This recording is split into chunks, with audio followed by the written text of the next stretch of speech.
Alrighty, Spyrothon. It is my pleasure to introduce to y'all the first Maple playing Enter the Dragonfly 100% no dupes. No dupes. Never dupes. Alright, well, yeah, this is Enter the Dragonfly. I've done this game before, but I've never showcased the category. There are a lot of things that have changed in this category over the past, I want to say 6 months or so. Um, so yeah, a lot of reroutes that involve more intricate tricks and stuff, and there's actually a way to skip every single Dragonfly animation that you uh exit a minigame with, and that saves so much time over the course of a run. It's like incredible.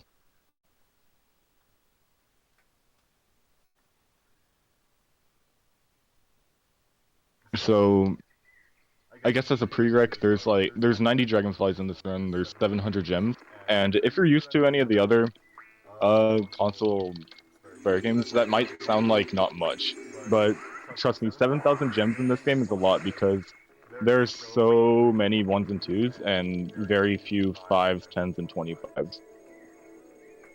Um, So I don't know what it would equate to if it was like the same values as the trilogy games, but there's a lot of gems in this game.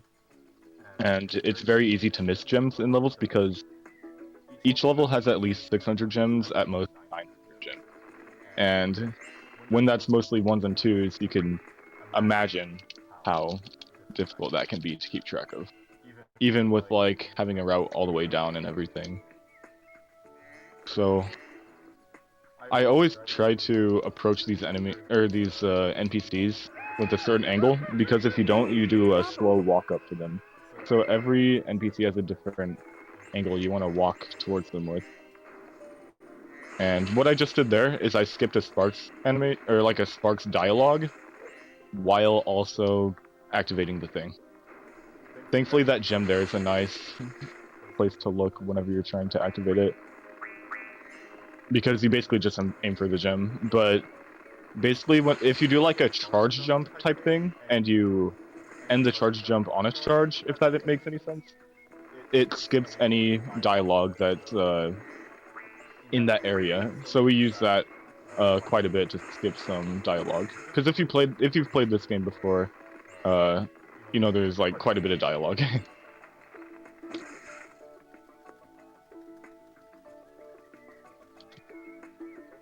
All right, see you, Eden. Thanks for the good luck, everybody.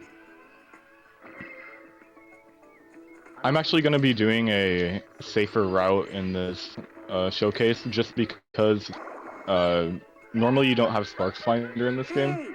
You actually have to unlock it by fighting Ripto, but I'm not going to do that just yet because I'm confident that I'm not going to miss a gem in this level. Watch me say that and I miss a gem in here, that'd be funny, but you know. Yo, Deo with the raid.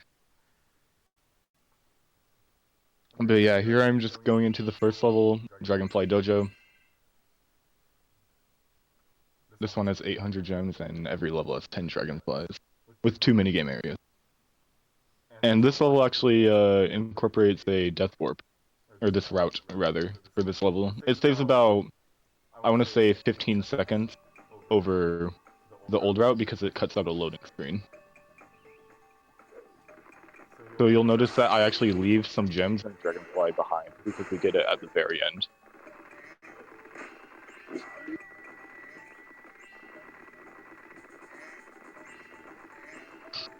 I love you too, Deo. Oh.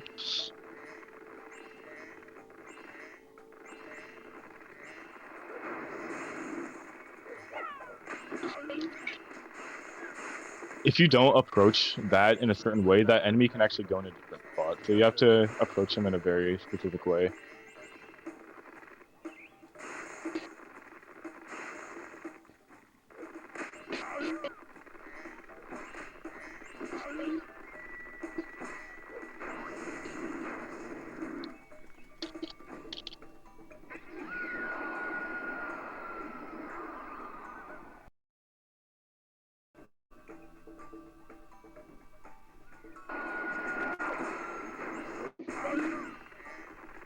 I guess I should also mention this game does not have flame charging because if you charge while you're flaming, the flame hitbox goes down.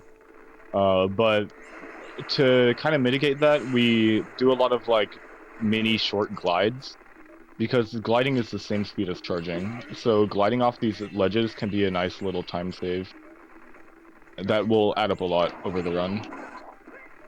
And like doing that makes it a lot easier to flame a basket or something that's in your way. And when I say flame, we're not actually going to be using flame for that long because we get the electric green in this level.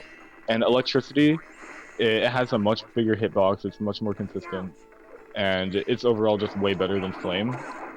And after that, we'll be using that as our main breath. Uh, and only using flame when we have to.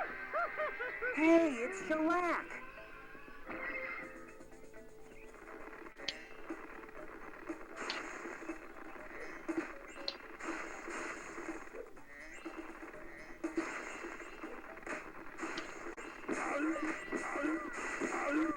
You also have to be pretty particular of where you get those guys because they can move in annoying directions. So you have to be pretty with those guys.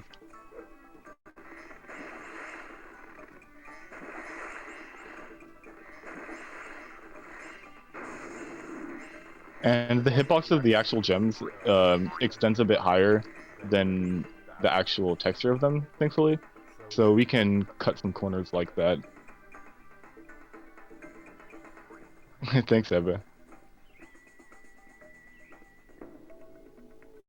You get used to it, definitely. Okay, so we're going to be going into our first minigame section of this run, which is actually a speedway. Speedways aren't their own designated place in this game. Oh yeah, so no dupes and dupes. A duplication refers to a glitch that can be used to basically duplicate dragonflies. And the way you do that is you exit a level immediately as catching a dragonfly, and you can just go into the level and get the dragonfly again. And that saves like 45 minutes and 100%, but dupes are very not fun because you have to go through like a 20-minute dupe cycle at the start. So nobody wants to do that. So no dupes means you have to get every dragonfly as it is.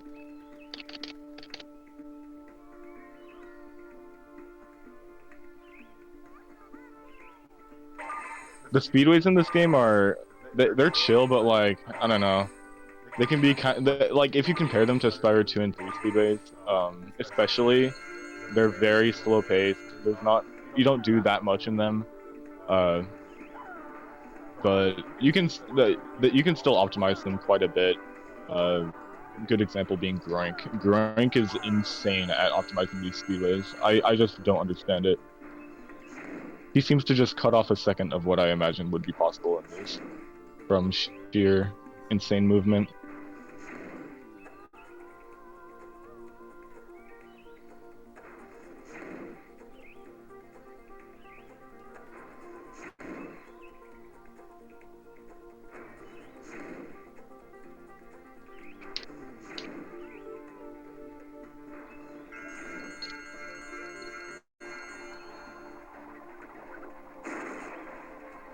Okay, my monitor just like flickered on and off. It's fine now, but like I was worried that messed up something. Oh, did it mess up something? I think my HDMI cable messed up. Is it back? It's frozen? Oh no. Well, I missed one of these guys too. Ooh, we got a little animation. Can we pause the timer? Oh, okay. Yeah, we can do that. Wait, what? PC restart required. NVIDIA, now is not the time. Hold up, let me restart OBS. NVIDIA, please no. We have Spyrothon to do.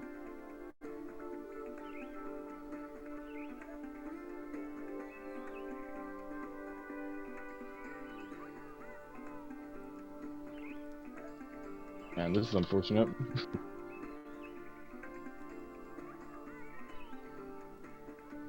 Yo, okay. Start virtual camera. Ping. Is it back? It looks like it's back. Okay, cool. Let's pretend like nothing happened, alright?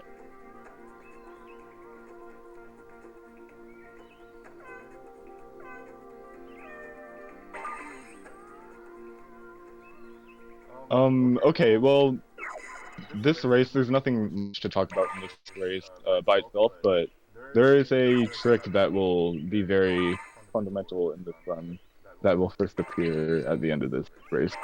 It will be used to basically skip Dragonfly animations, and it's really fast. And it looks pretty cool. Like, yeah, you have to do 2 frame perfect button presses of A and B together. Yeah, NVIDIA just wants to throw my run.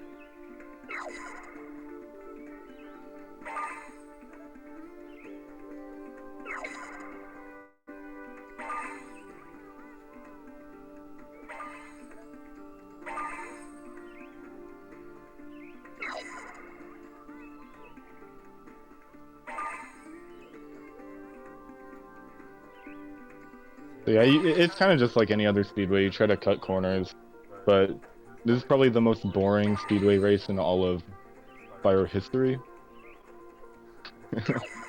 It's just, there's nothing going on. Yeah, the music in these speedways are very relaxed. For the most part, that's like kind of a theme throughout this entire game. The music is like much more mellow than Copeland worked on the music here, but he was kind of like at the side. It was mostly Peter Neff and Kenneth Burgomaster, if I'm right. Okay, I'll need to focus here. Alright, well, if you just saw that, I pulled up the menu, and you can just exit level right as the Dragonfly. And you actually get to see their name on the loading screen. How sick is that?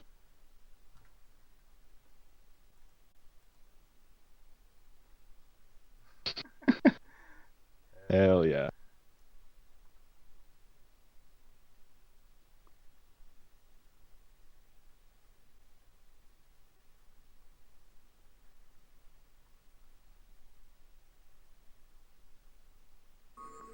You said even worse than Honey? Are you implying that Honey Speedway is bad? Honey Speedway is awesome. Oh yeah, as you might be able to see, whenever you load into an area right after going like out of another area, things can be slow to load, including gems. But thankfully the gems still stay there. It's just their models aren't there. So if you know where they are, it's not a big issue.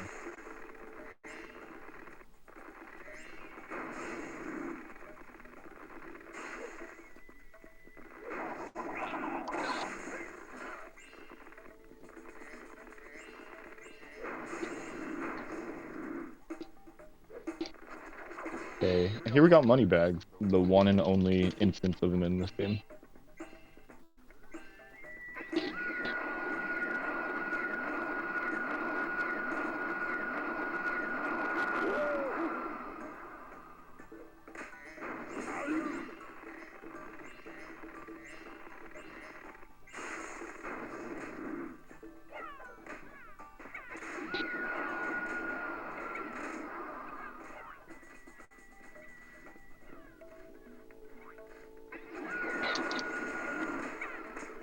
Yeah, but the Honey Speedway music, it hits different.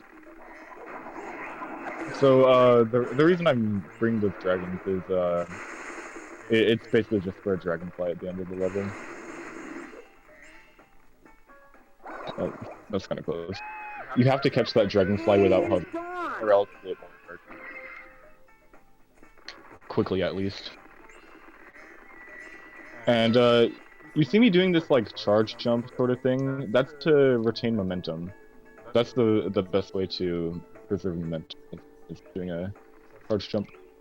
Or, not really a charge jump, but, like, a jump into a charge jump, if that makes sense. case bug.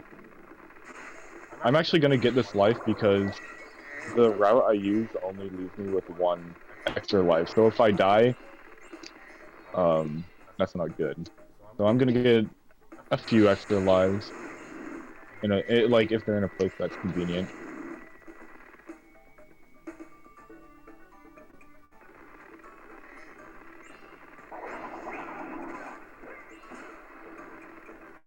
I actually try to cut. Okay, never mind. I actually try to cut that gem as close as I can because it prevents this dragonfly from moving. But the death of these actually makes it so where it doesn't matter that much. You actually don't have to go back for these baskets because you will end up back here eventually anyways. And get this life just to be safe.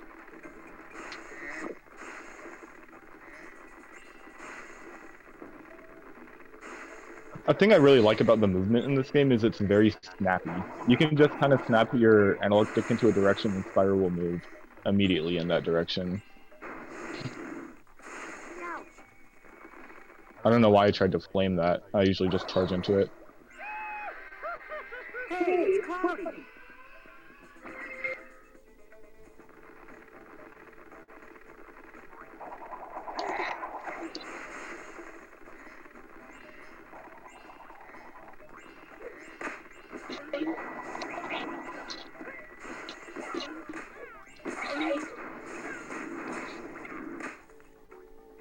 And the last dragon over here. Hey, it's Roxy.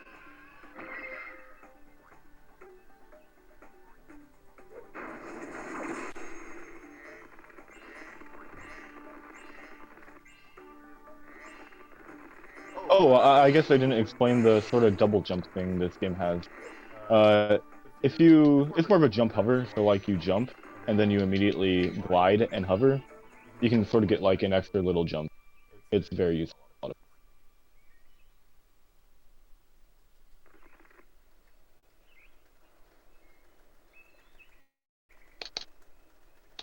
We're nearing the end of the level over here. Hey, it's Mooney.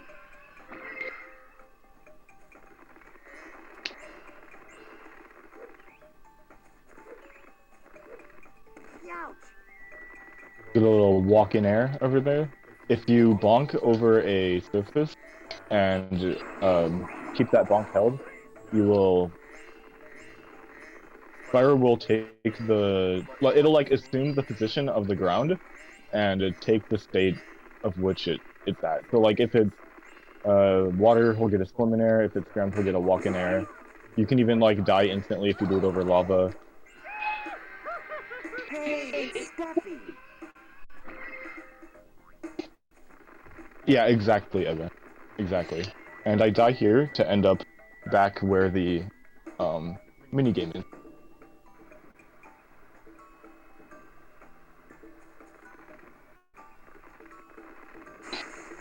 Just do a little bit of gem cleanup. I know I have everything. It's 631 is what I end with. And I'm going into 10.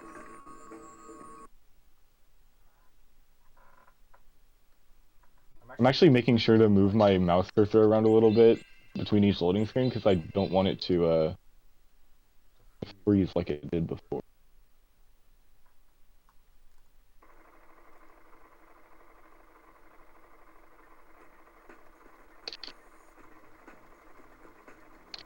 Getting into the speedrun, well, it depends on what category you're doing. Are you assuming 100%? Or... Okay, this game in general, probably the knowledge that, if you're playing this on the PS2 version, you're not gonna have a good time. Like, I think that's the reason why this game was perceived so poorly, was because most people played the PS2 version, and that version of the game is terrible. So yeah, basically always play the GameCube version, and it should be good if you're doing that, at least. What else? That's really all I can think of. As a speedrun, you sort of just have to get used to the movement. Because I know for a lot of people, this movement isn't that natural. I'm sure it wasn't for me either, but I'm just used to it by now. PAL PS2 is a complete disgrace for this game.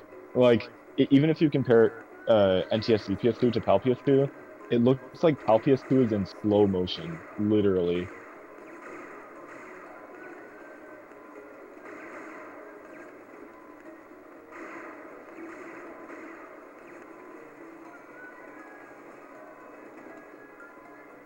There's really not much to say about these tank levels, honestly.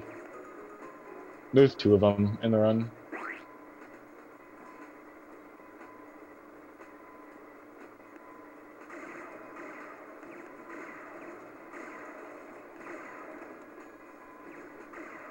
Okay, I'm gonna be lining up a outfit this guy.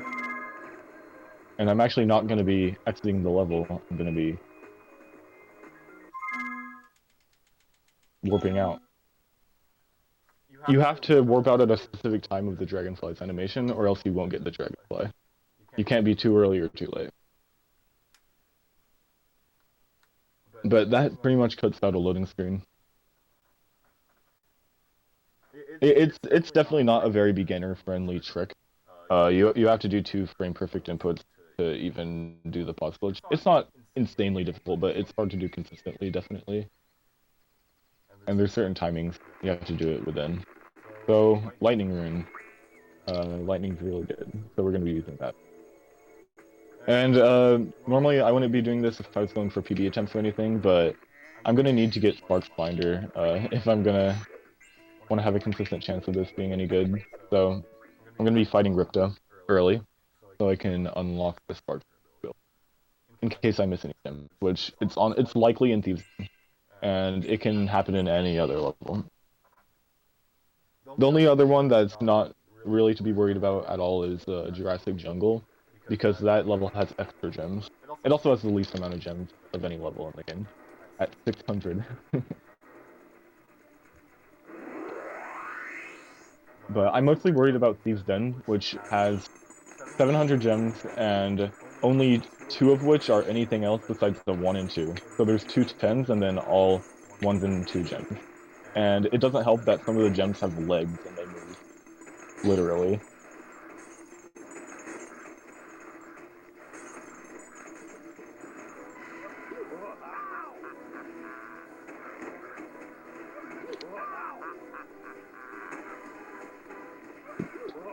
Okay. Pretty good rip though.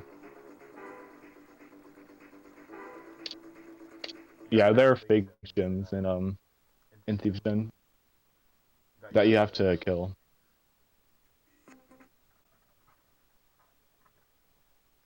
This is definitely a doing early Ripto there is definitely recommended for beginners if they're starting on this category, or even if they're not.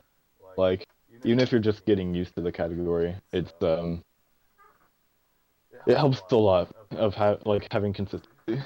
But it's definitely not something you're going to be doing if you're going for a world record. World record, by the way, is 227.47. So I'm actually going to be skipping a level over here, or rather saving for later. If you've played this game, you know usually you go Dragonfly Dojo, then Tropical Country, then Luau. I'm actually going to be doing Luau Island right after Dragonfly Dojo. And I'm actually going to be doing Tropical Country 6th, or 7th if you count the home mode. So I'm going to be doing it like way later.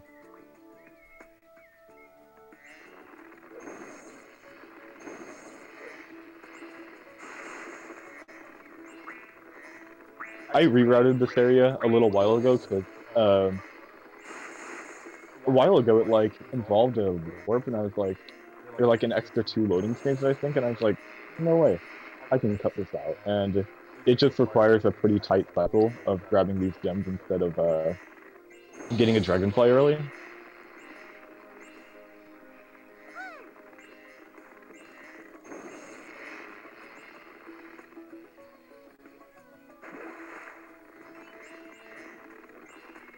Now if I electric breath this from a certain spot and I hold right, I used to have this consistent, but I don't really understand it anymore. It would skip this Dragonfly's animation. Oh, and I got it! Sweet. Hey, it's Alex. I haven't gotten that in a while.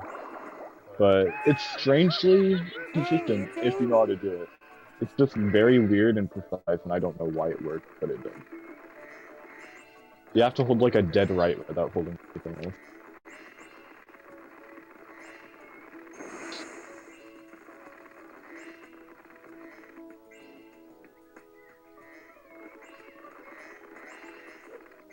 We're gonna activate this level's loading area and do a little walk in the water.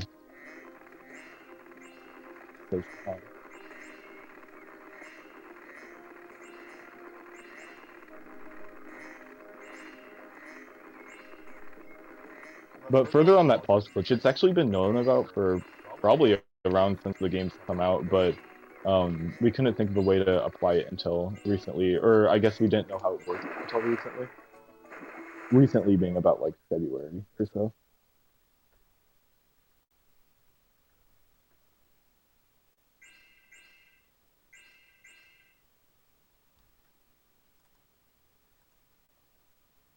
So this level has killed a lot of my runs for various different reasons.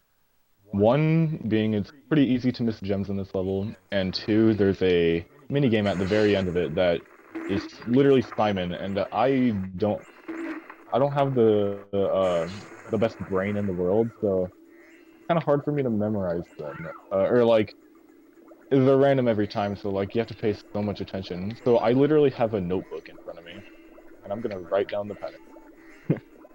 I always do that whenever I run this.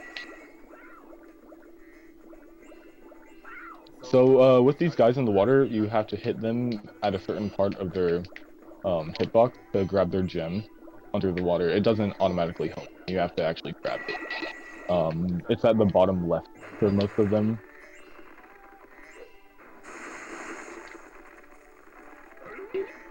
Same with these guys. There's a certain spot. You want to aim for the top right of them. So every enemy has a different gem spawn point. It's sort of just up to practice to memorize where they are. And with these dragonflies, you almost always want to be gliding into them because the glide always extends the hitbox of your current breath, including bubble, and it makes catching dragonflies so much easier. There's still some painful dragonflies in this game. Like, some of these dragonflies are like main run killers.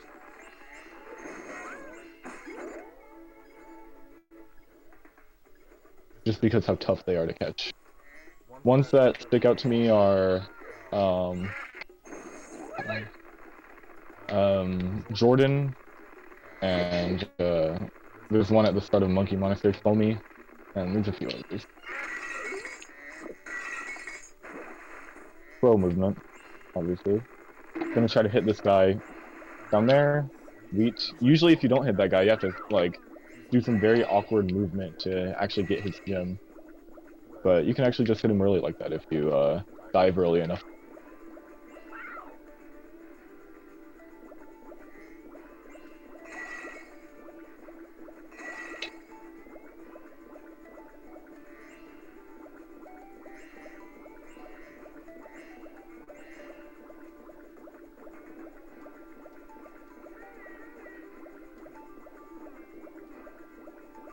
Swimming in this game is pretty awkward, even at a high level. It's just not good. But you can get used to it, I guess. Whenever I was new at this, my swimming literally looked like I was a drunk toddler. Like, it's so hard to control well.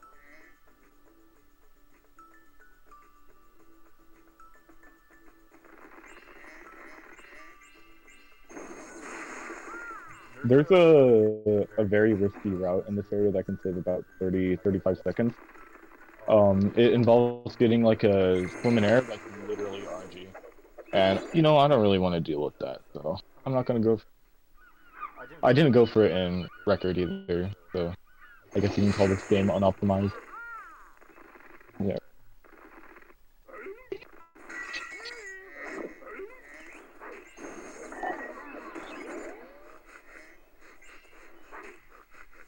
My Twitch sometimes has a habit of like my internet's bad, so I sometimes don't see messages that pop in chat. Forgive me if I'm missing anything. Hey, it's Socrates. I get the like welcome to chat and miss a bunch of messages. So yeah, you can clip through certain things with head bash like that. And I'm gonna be doing a little. Used to think it's hard, but if you have like a setup for it and you get used to it, it's not that bad. Usually you're supposed to raise platforms for this guy, but you can just do that. Hey, it's Homer.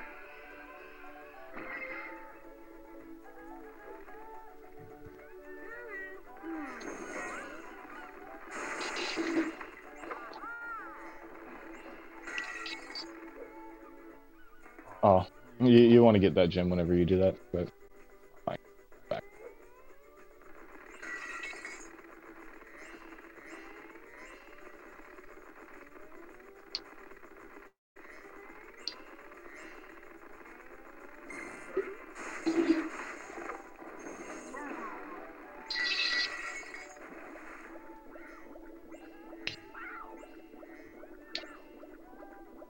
Oh, man.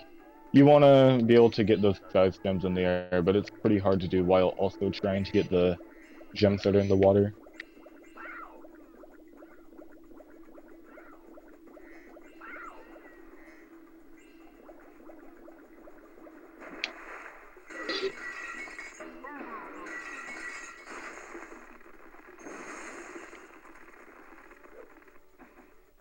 I actually accidentally found an out of bounds over here that involves jumping as you get hit on the ladder, and it gives you like a swim in air. It's pretty cool. Maybe it could be used for some sort of miscellaneous. Okay. Sometimes gems will fall through the floor, and they'll just summon you if they do that.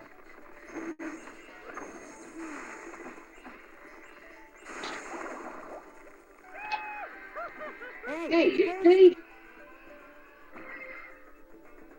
So you have to swim through all of these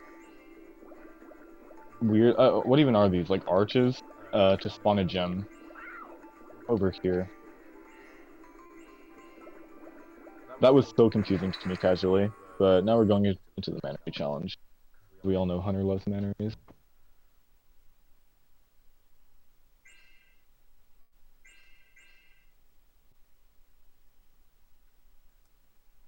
This area can have some interesting movement. You have to get 11 Manneries, which is a very random number if you ask me.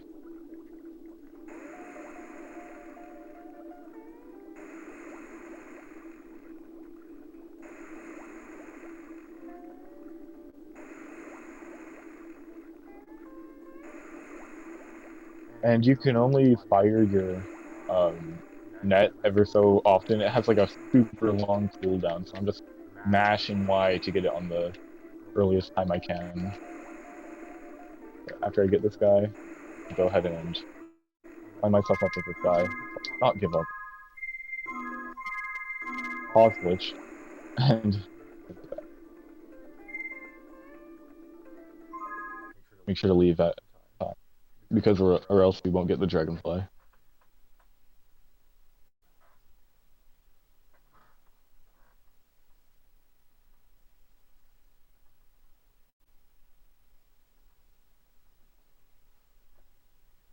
And the times you leave, while it's a pretty big window, it does differ for every Dragonfly in the game. But it's really not that significant. It's not something you need to like study and get good at. It's like, yeah, there's a few Dragonflies you need to leave earlier for, but it's really not that big of a deal. I mostly just watch their animations, and whenever they dive down for the last time, that's whenever you go. You can't do it too early.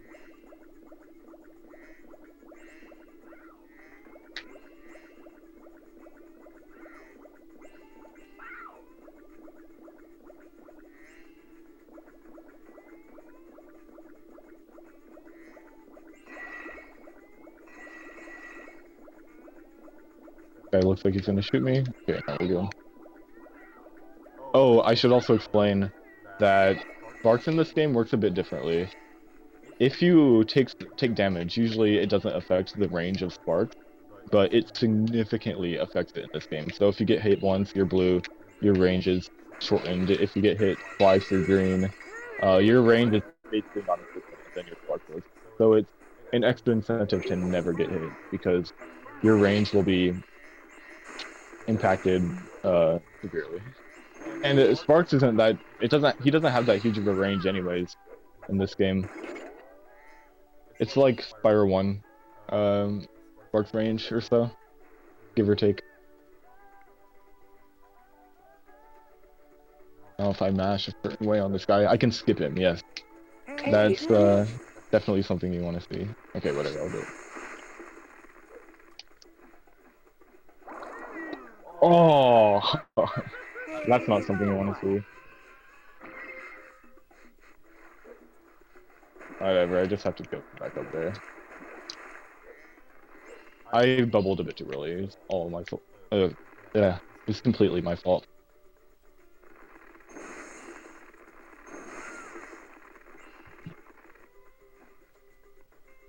Whatever.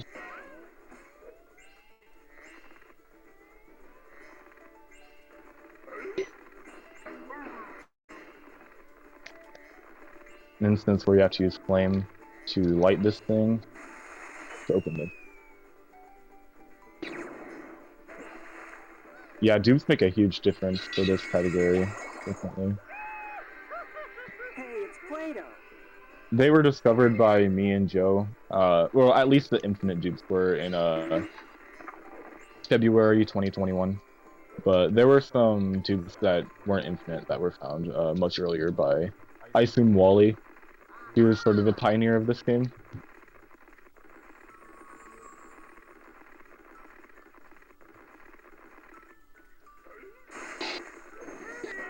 Alright, let's see if we have all these gems finishing up here going into the game. I might not talk much in this minigame because it takes a lot of... You definitely want to bonk.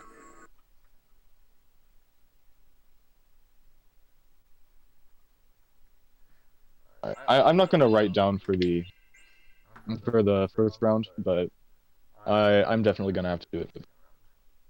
Because the first round has 9 sequences you need to memorize, and the second round has... first round is 6, second round is... So. My brain's kind of fried, so like, I can't memorize 9 things. Kidding me?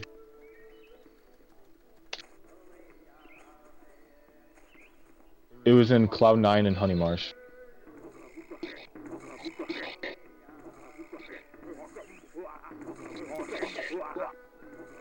Left, down, up.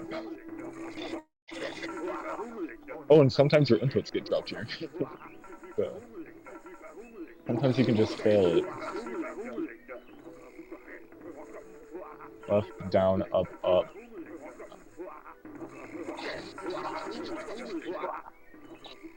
Left, down, up, up, down.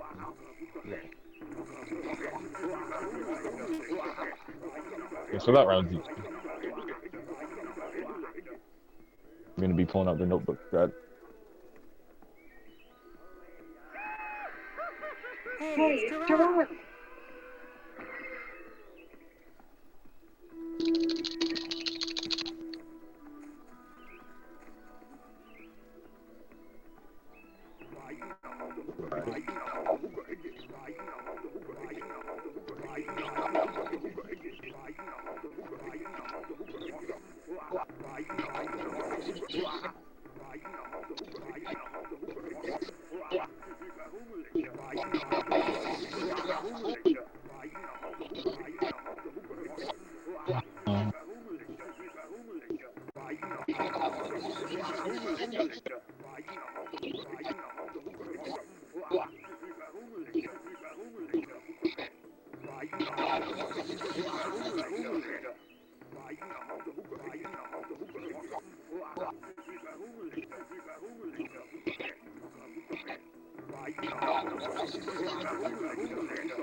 Okay.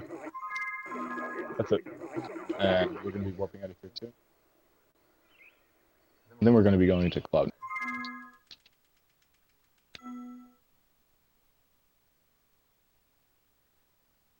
Yeah, that was a very solid luau. Not much went wrong. That was, I think that was actually a better luau than was in my world record. Because that's where a lot of the time was.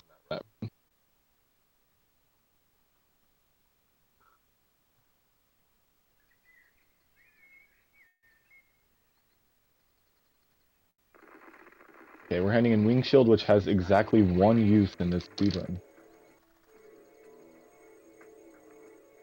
You get one Dragonfly in defense from Wing Shield, and you can't get it any other way, so we have to get it. Unlike a Hero Tail where Wing Shield is literally useless. Like, I guess you get like one thing casually in Cloudy Domain from Wing Shield and Hero Tail, but like, besides that, you don't use it at all. And in the speedrun, obviously, you can skip it, because you can skip everything in that game, besides cutscenes. So, Cloud9. What is there to say about this level? Not really much, actually. If something comes up, I mean, yeah, oh yeah, there's like a out-of-bounds preliminary type thing you do to get some gems early, which would normally require you to like loop around the level, but thankfully we can skip that. So we get the last room here, the Ice Breath, which is used a bit later on. Yeah, the music in this level slaps.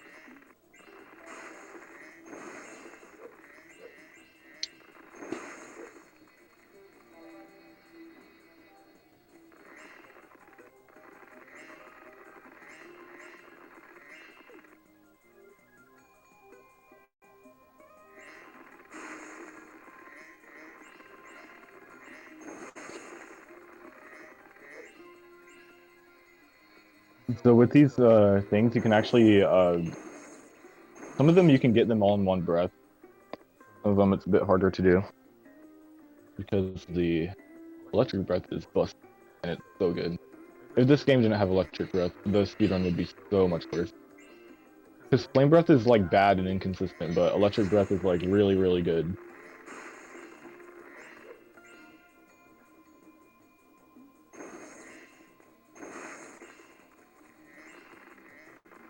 I usually try to break that basket over there, but whatever, I can do that.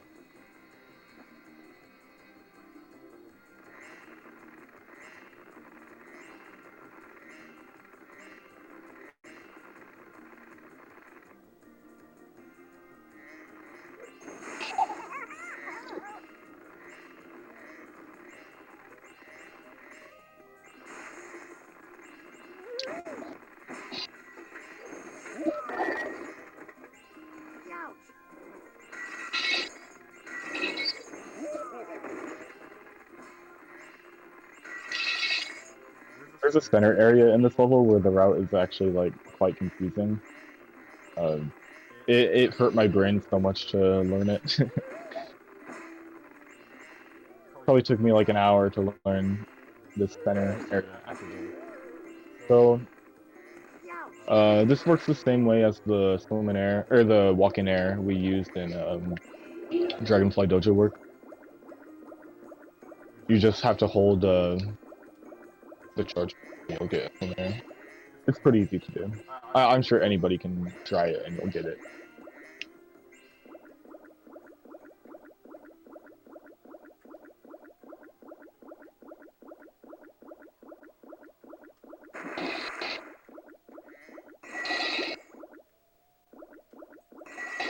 I remember Wally did like a slightly faster but like super hard route here that I can't like whenever you go into a summon air, a lot of times you have like a back push on your swim, so like you'll keep moving forward despite not like charging or anything, quite fast actually, and it's very hard to control. He would do that and navigate that, and I had no idea how he did that because it's pretty tough to do. I would miss gems in there if I did that. So yeah, welcome to gems being scattered everywhere. Following a route, because I don't know. This area was fun.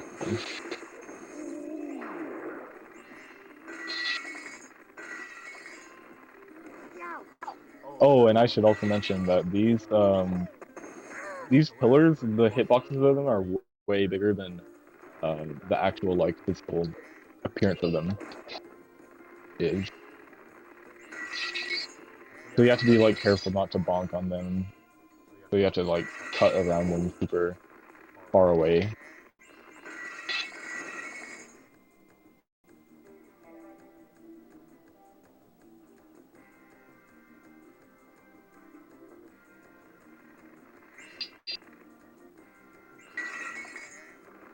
Wait, okay, that's not what I'm supposed to do, but I was supposed to get that other place. See, even I can get these routes messed up sometimes. Like, Jesus, dude.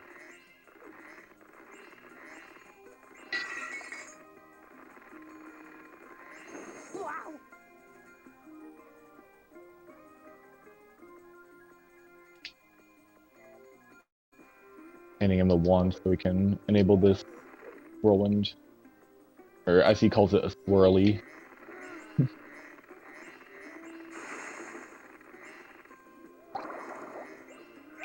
That dragonfly used to be a run killer for me, but yeah, you can just get good.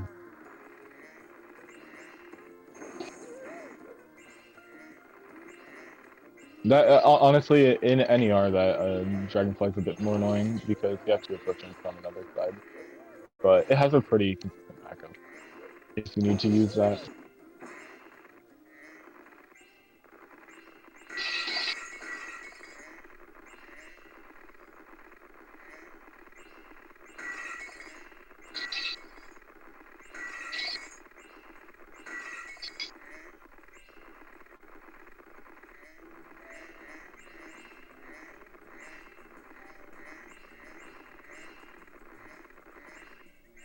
In No Really Ripto and I guess 100% dupes, this level is like dupe city. You do so many dupes in this level. The ones where you don't have to load up the level. Nobody really runs 100% dupe seriously though, because it's like horrible category. There's literally 2 runs on the board. I guess 3 if you include a non-legal.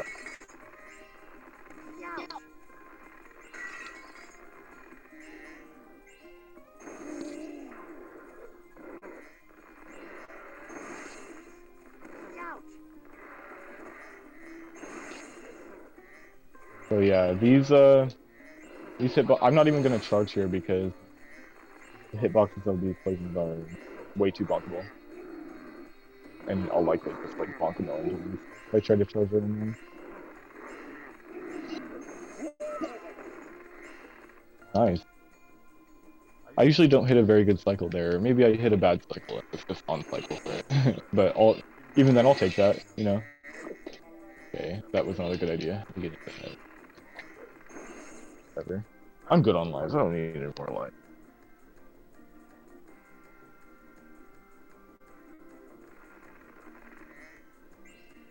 I've had a few runs soft lock to charging off while I get this guy.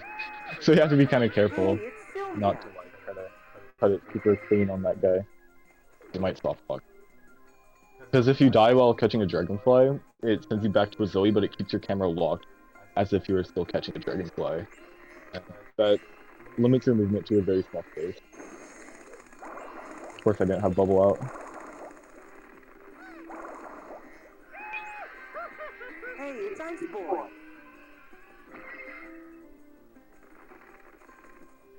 Okay, just making sure. Alright, good.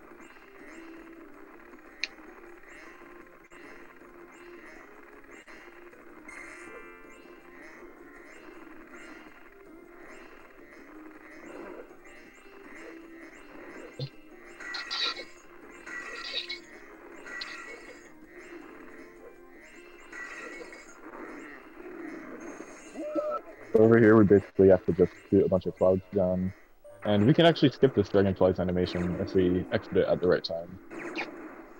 Which shouldn't be a problem.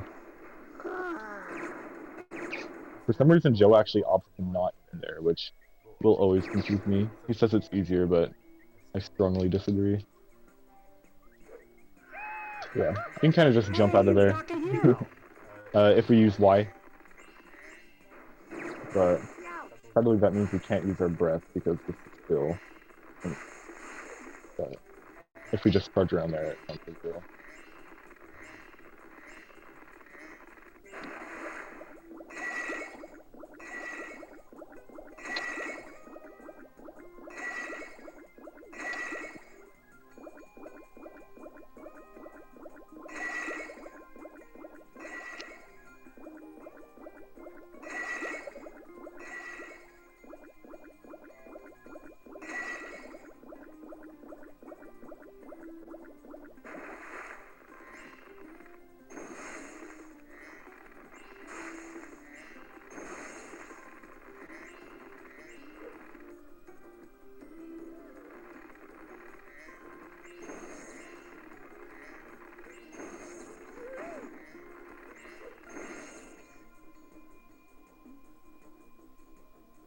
Pretty sure I got that green.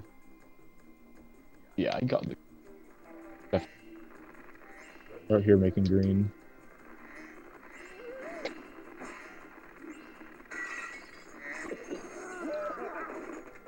So, for some reason, same with this guy, we can just skip his Dragonfly animation. You can actually use that to dupe on him. This is no dupe.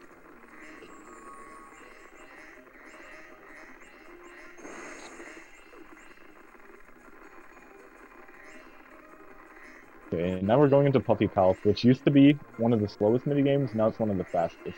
Because me and Joe devised a pretty good route for it, and we kind of like understood how the minigame worked a bit more. I used to lose a lot of runs about Dragonfly, but you kind of just have to wait for it to move, and you'll memorize their pattern eventually. Like, it's really not. I do a little corner cut here, a little time save. Had that. But if you've ever played Crash 3 and you've played the plane levels, it's pretty much like a Goodwill version of that.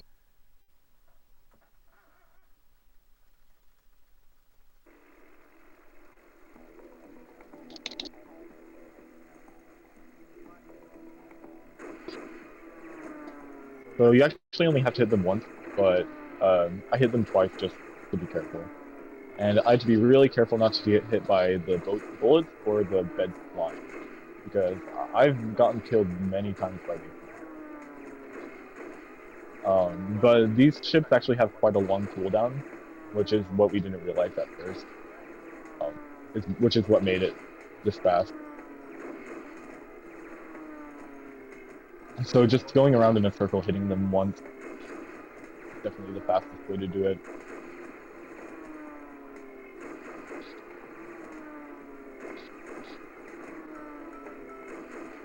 You can cut corners here a lot more, but I choose not to because it doesn't save that much time. And second of all, like, I really don't want to get hit by those bullets, and it's a lot easier to avoid the bullet cycle and the beds by cutting it a bit less close, unfortunately.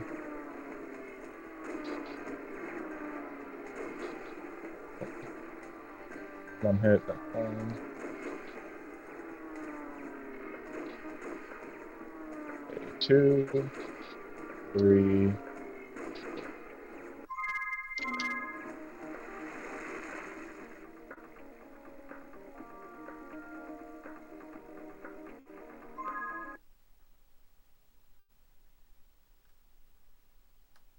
You caught Tweedle.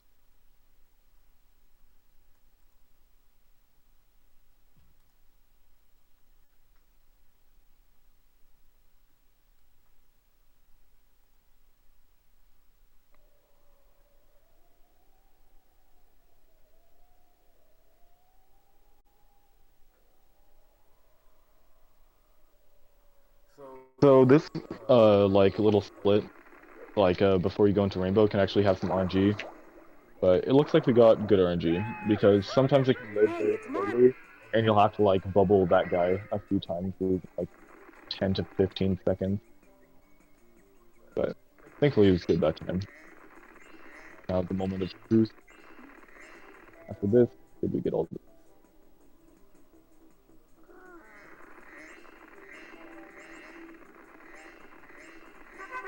Yep, we did. Okay, cool.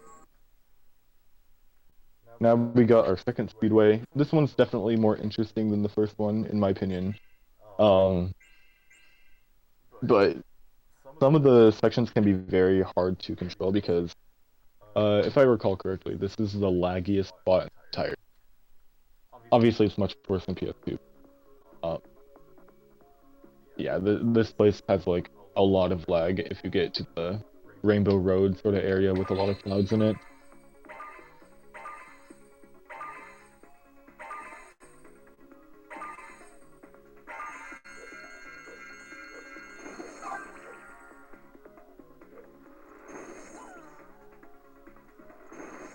I remember one Spyrothon, Wally had the cars that you get on the ground, not like only like half of them spawned in, and I've never seen that before. I haven't seen it since.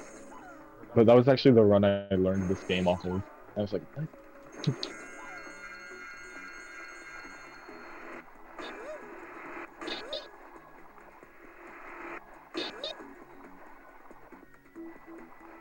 Yeah.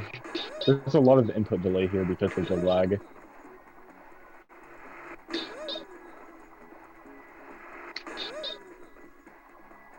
Usually the inputs are pretty fine, but here specifically, they're kind of laggy.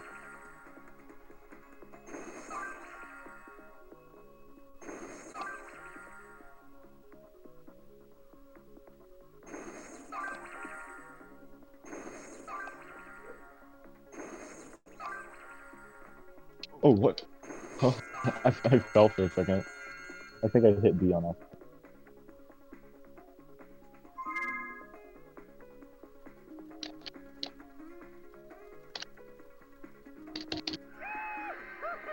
Hey, it's Toshi Station.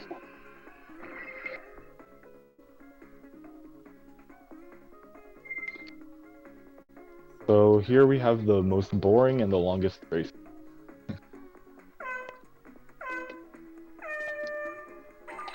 GG's to Groink for grinding an insane time on this race.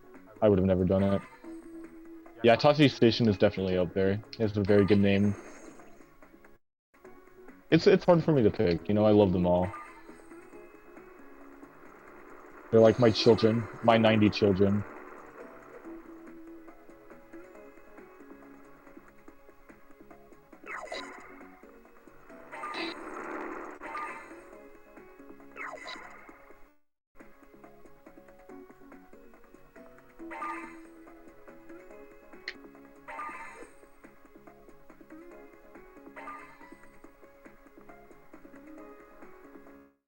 Truly the highlight of the run. So, something actually interesting about this race, though, is the pod switch after it. You have to. It's different. You can't like usually to get through the text boxes you spam Y and then you exit. But I think the text box skips instantly on this one, so you have to press Y and B in this case to get into the menu at the same time. So I'll see if I can remember that. Uh, I don't have the best muscle memory in that case.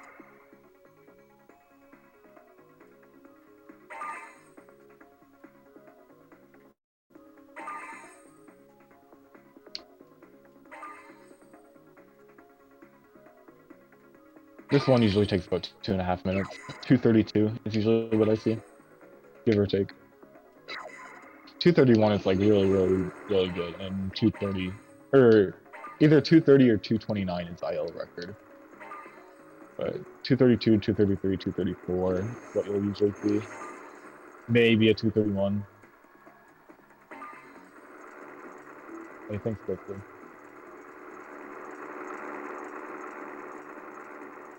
Yeah, truly riveting speedways.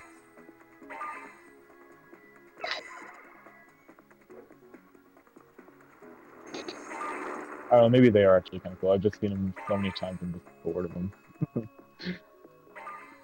Pretty much all the scrollers.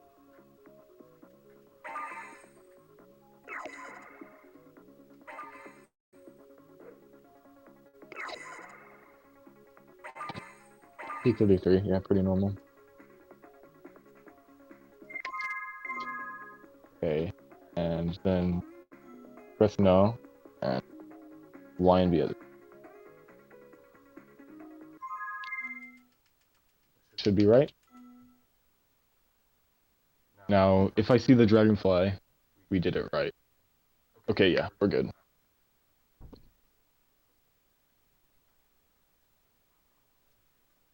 I'm always like scared to do that because I don't know, it's kind of a new thing and I don't have that much experience with it. It's kind of rare for good runs to get up to this point. So I don't see it all that much. So I don't have too much of an opportunity to practice it.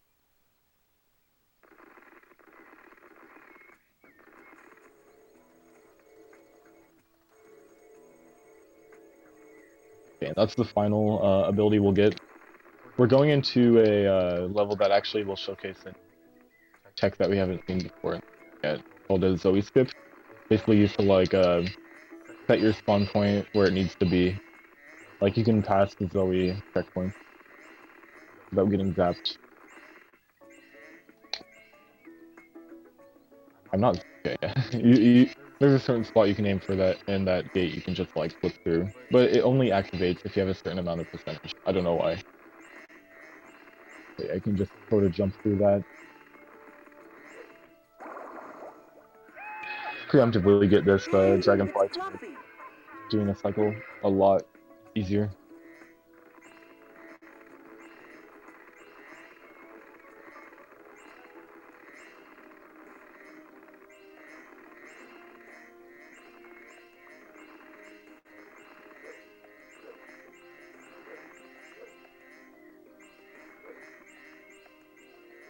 Be the hoverless boys.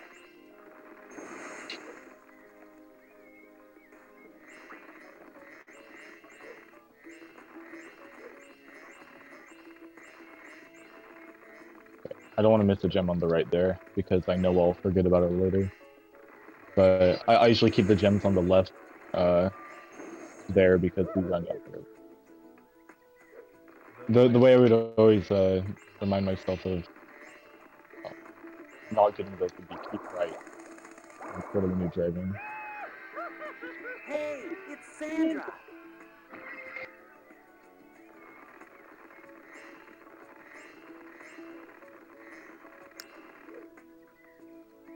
Alright, Monkey Monastery. Monkey Monastery can be tough. A, a lot because you have to actually switch between fire breath and electric breath and all that a lot because some of the enemies in this level are immune to electric for whatever reason. So you have to flame them, including the mammoth. I think it's actually only mammoth. But yeah, you can't use electricity on them. This is probably the hardest dragonfly in the game to get quickly. Yeah, sometimes you'll get him immediately, sometimes you won't. I guess the backup I would use is kill these guys and see where he goes. He zips around the screen. But Hey, it's Foamy. yeah, there's a setup you can use called Quick Slow Me. It's really not that hard, but sometimes you just miss it. Oh, I had an itch on my nose. I had to scratch that.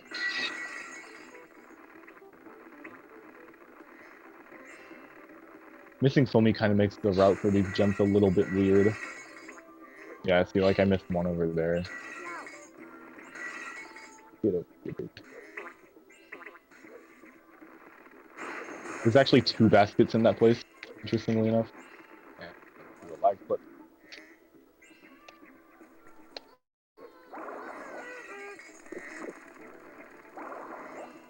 Deceivingly hard Dragonfly here.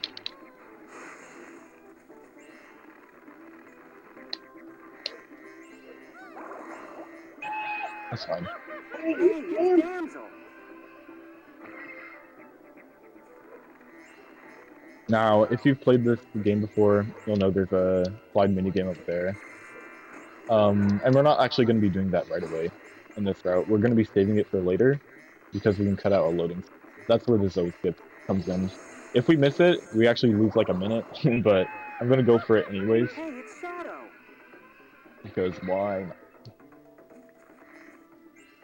Actually, it's probably more like a minute and a half.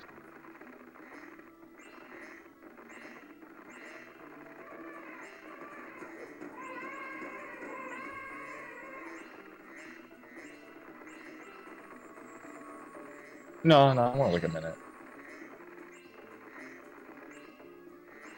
But it saves like 10 seconds or so, 10, 15, give or take.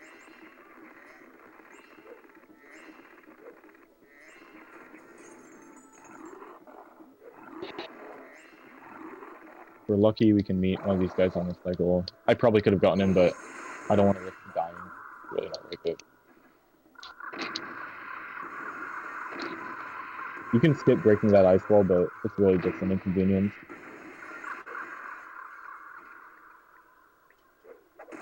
Head bash through it, because who needs to take a whirlwind?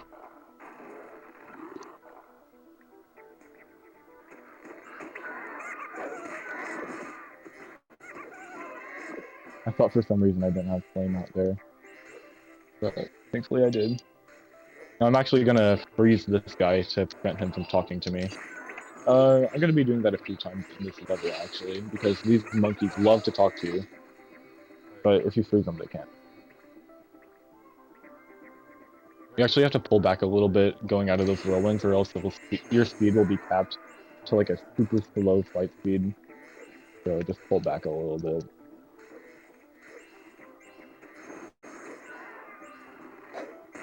That guy's gem spawned like higher than normal.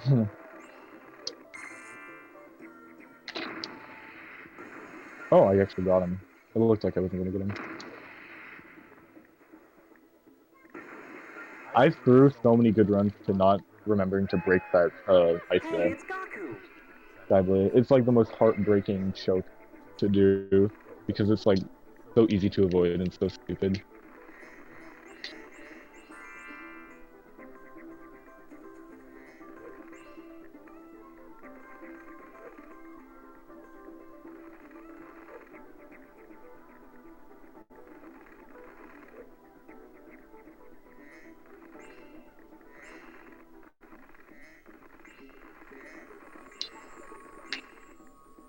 Alright, I actually kind of suck at this minigame, because I haven't been practicing it much, but I practiced it a little bit, so hopefully it can go decent. I don't know why I'm not very good at this one. Just, not even that hard. I guess I just don't play it. It's a cool minigame though. It's really quick and, fast-paced. You fly this plane again, which is the last of it, but instead of, going around in circles, another route. Obviously, I missed one of those stupid easy ones.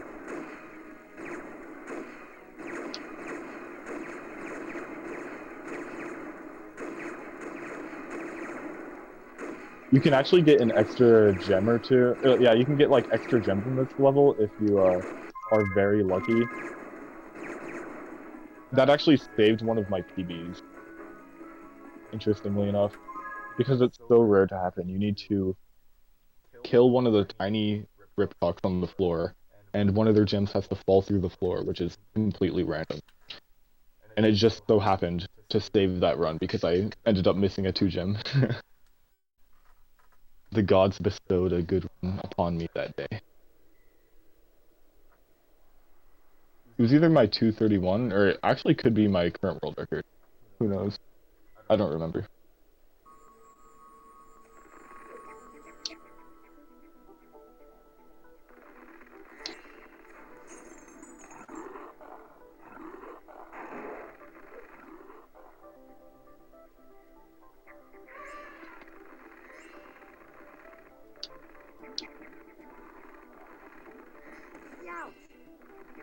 Or Spyro snapped in the wrong direction. Alright, so I need to remember to go back up and get the Zoe, from where the slide minigame. because we're gonna need that to do the not death. Well, yeah, it is actually a death clip. That involves it. Oh, I literally forgot. I forget to do this so much. It's just like overriding old muscle memory. That's so hard to do for me. That's what makes like running two categories in one game very tough for me. If they use like gem routes and stuff, because it's hard for me to have two gem routes in my muscle memory at one time. So I tend to just stick with the category for like a year or like 8 months or something, and then I like try to improve it as much as I can, and then I go to another category because I really can't be doing two at once unless it doesn't involve too much. I'm usually pretty fine. Like I can do all rooms on the side of this pretty easily because you don't really collect things. You just go Dragonfly to Dragonfly and do some tricks. Actually kind of a cool run. Definitely not my favorite, but like it's very beginner friendly, very easy to learn, and very easy to pick up, yeah. And it can be kind of fun. Kind of change of pace. It's also only like 18 minutes long, so if you don't have much time to do a full run, you can do that. I find myself doing that a lot whenever I like have to go to bed for something.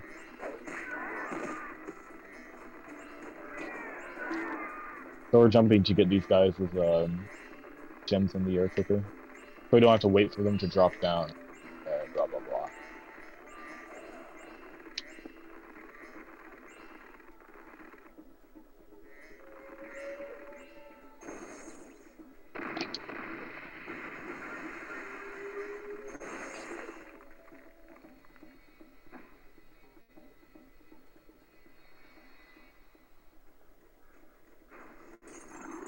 Oh, nice. I got the quick check.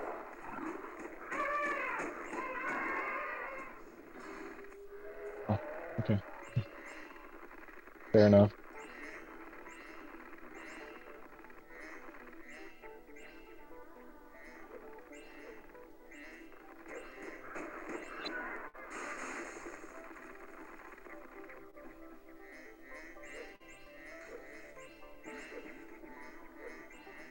Yo, the prediction is true. I guess so far Nvidia didn't kill my the corporate overlords decided to save me today. Uh, this Dragonfly can be a pain sometimes, especially in this category. I usually don't miss her, but whatever. Hey, it's Harley. Hey, that's what you get for being a doubter. That's all I say.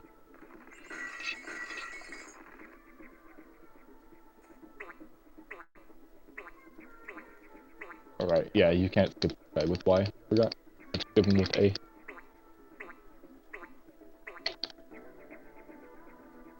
Hey, it's Julie. Alright, the Zoe skip is upcoming. Let's see if we can do it. It's really not that hard, but I can mess it up sometimes. Just like...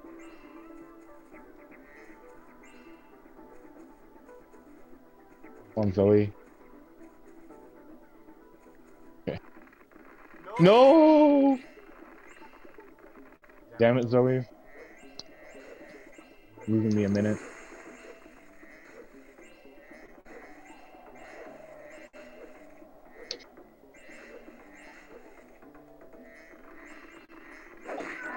Well, that's fine. It's a pretty tough trick. Sometimes it can be real easy, sometimes it can be really tough. I don't know. But I guess I'll die here, just to like get back there, and I guess I'll just have to run up to there, which, whatever, I guess.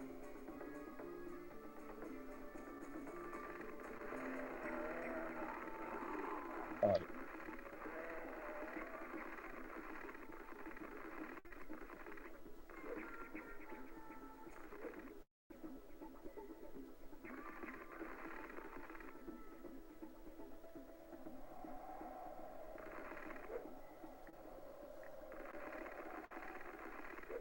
So basically lost as much time as it took to run over here.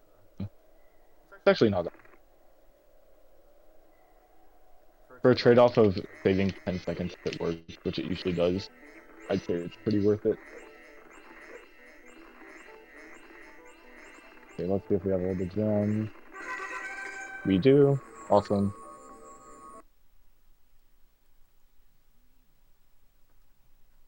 So yeah, that level had 900 gems. it can be tough to get them all, definitely.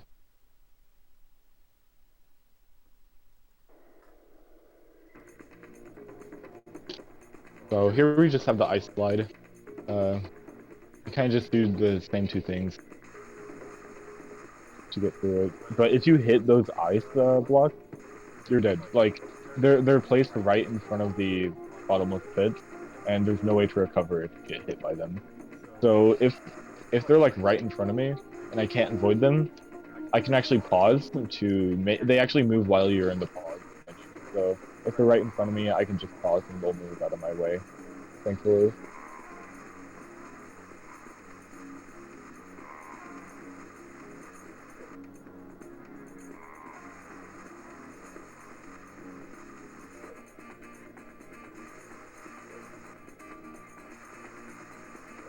So on that round, I didn't need it.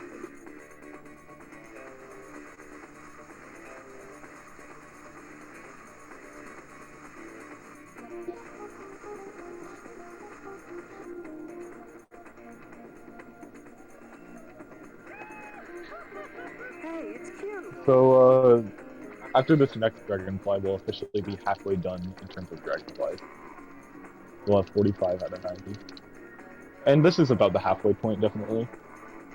This game is a lot longer than a lot of people would think it would be, because it's quote-unquote only 8 levels, but if these 8 levels are like the size of Pangea, you know, they take a little bit of time to complete.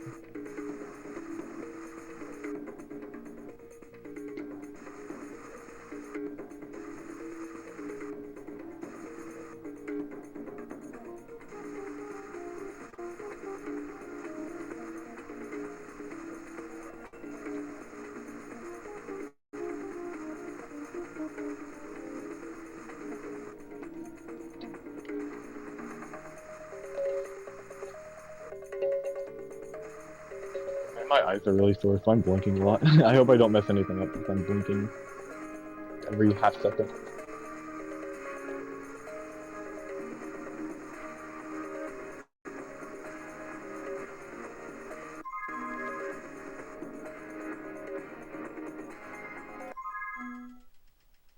Hey, it's Dancer. I did it a bit late there, but we'll get there.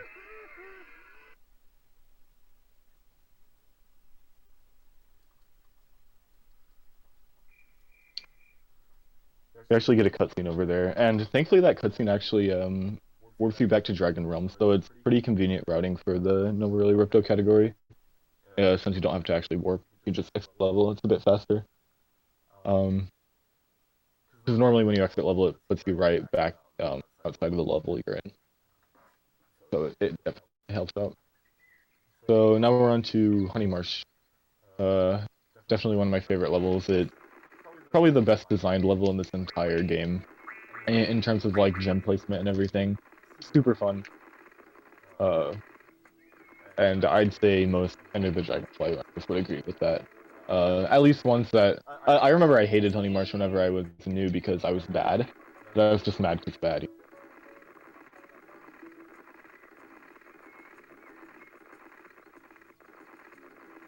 Oh, picking the right side? Yeah, the right side is like so impossible.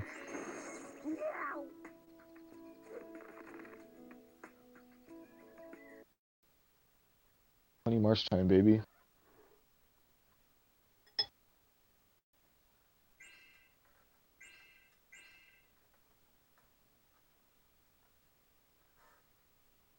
Yeah, I got super frustrated playing playing that slide casually the first two. So I'm with you there.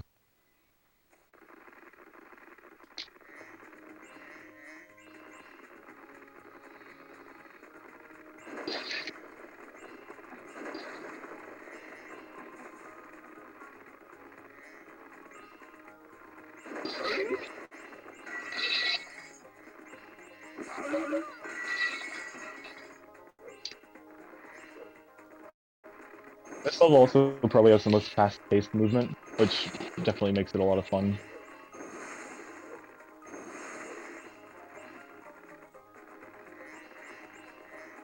And it's also what made me hate it as a beginner, because I sucked at it. Can't go fast if you're bad at going fast.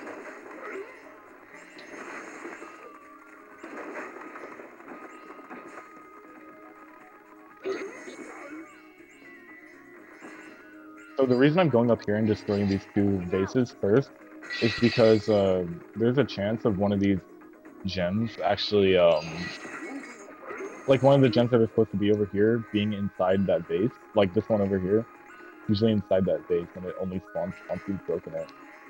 As far as I know, it's only on GameCube, but I could definitely see that being frustrating casually, but in the speedrun, it's no big deal. We're gonna have to flame like 5 of those honey skulls for the Dragonfly. So if there's an enemy right next to it, it's definitely better to get that in one flame instead of having to turn around and flame it again.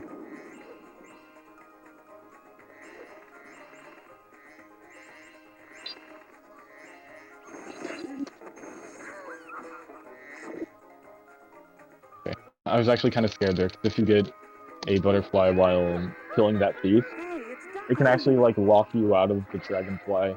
Unfortunately, it's usually fine if you don't move around.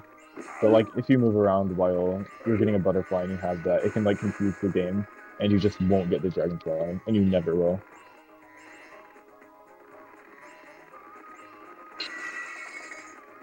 Or maybe you can like load into the level again and get it. Hey, it's Suzuki. In a speedrun, it's just like you're dead.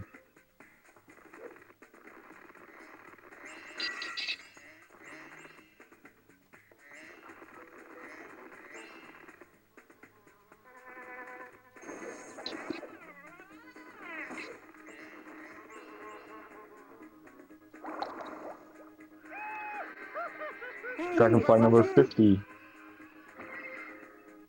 Could you imagine that this game was originally supposed to have like 22 levels or something, and they were all supposed to be this big? This one would be like 9 hours long. It'd be kind of cool though. I'd be down to run that a little bit.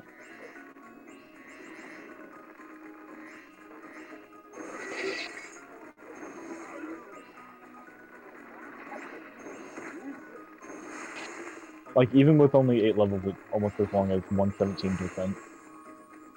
Like half an hour off or so.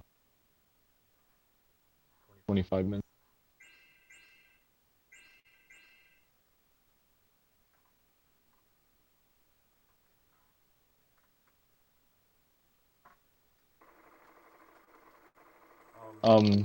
I know for sure one of the cut levels were one was like a forest with like magical creatures in it and stuff, and one was a like sort of a, how do I describe it, like a desert type of Looney Tunes, you know, like that Western vibe. It's called Baked Alaska. Yeah, oh yeah, and a pirate, oh yeah, Enchanted Forest, Cutthroat Cove, Baked Alaska, stuff like that.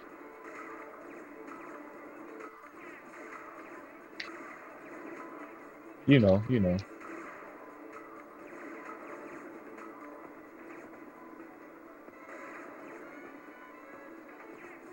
I hated this level casually, and I hated it in the speedrun for a really long time too. And part of that was because the cursor here desyncs a lot. So you have to aim like so far away, and there's like so many invisible walls that it makes it kind of easy to leave one of these guys behind. And if you're on the rail and you leave one of these guys behind, you have to restart the whole move. But if you get a feel for the uh, off-sync cursor, you usually do it.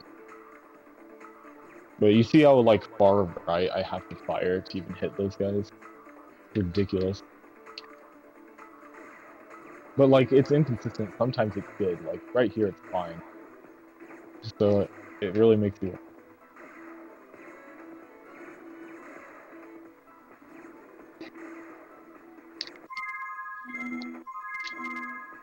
51. That's probably the best I've ever done on that. That was kind of insane. I think 50 was the best I've done at prior. Usually get like 46. I guess I did get a lot of early hits and I didn't get hit the section. Very solid.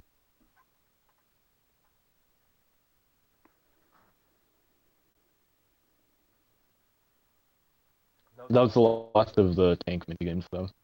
After this we have a slide and then 4 more or 6 more in the remaining levels. There's a slide. Which I love the slide in this level. It's like it's an easy minigame, but like it's so chill. It has banger music. It's just a fun time all around.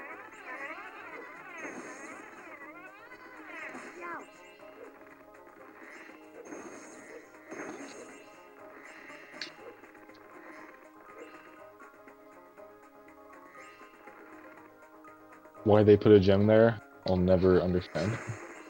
And why they put gems under that.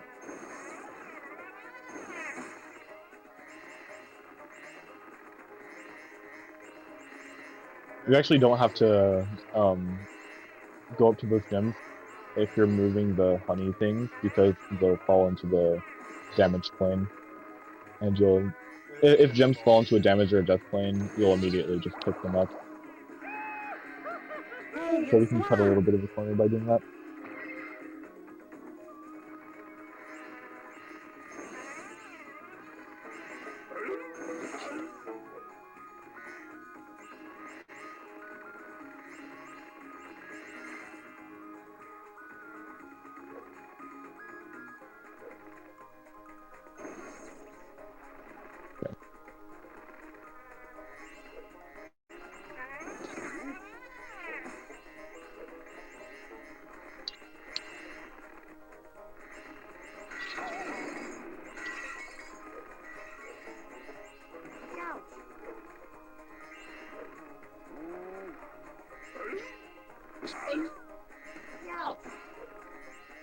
Stop bonking Spyro.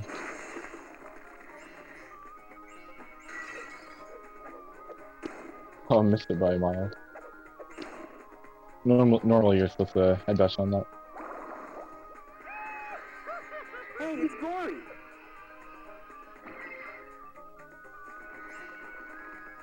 So, upcoming is the rock minigame, which is probably like the buggiest and most broken thing in this game. You have to manipulate it in a few ways, even to just like get it to work normally. It's really busted. But if you hold right while getting this Dragonfly, you skip his animation. Pretty cool. Hey, it's Tim! It always works, pretty much. You'll get a rock if you do that. Walk up to it slowly. From the ledge. And if this happens, it's ideal, but sometimes it just won't pick up the rock. It's a pretty decently big RNG point of the run, sadly. But if you know what you're doing, it's not too bad. And if you flop onto it, you can skip the animation of the rock being grabbed. That was a very solid rock, by the way. That was pretty awesome.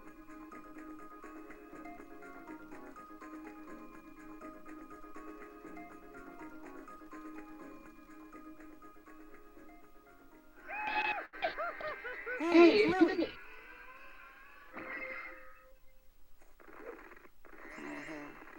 Yeah, we just have the slide and then we're pretty much finishing up the level from here.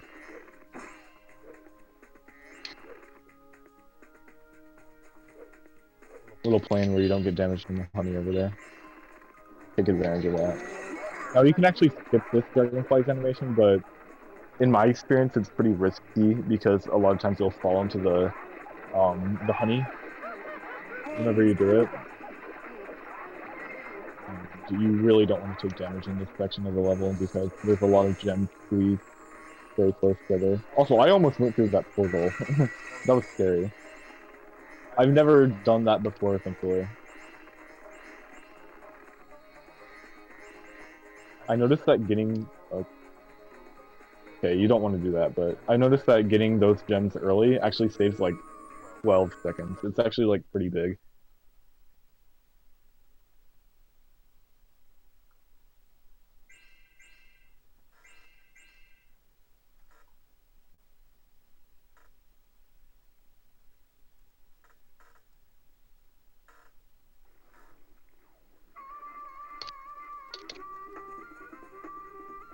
Probably my favorite. I don't know about my favorite, but one of my favorite mini games in the entire game. Just, just a fun time.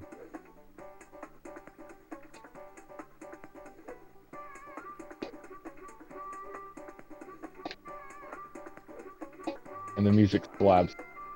Especially the beta version of the music. I don't know why they changed it. Had like a dope piano section in it.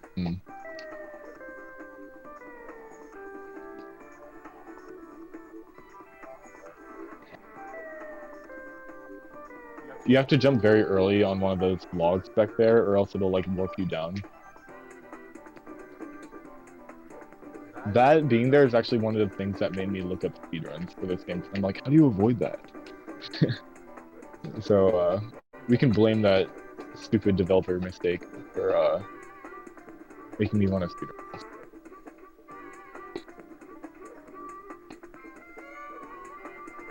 I lost a bit of speed by hitting up against that tree, but no big deal.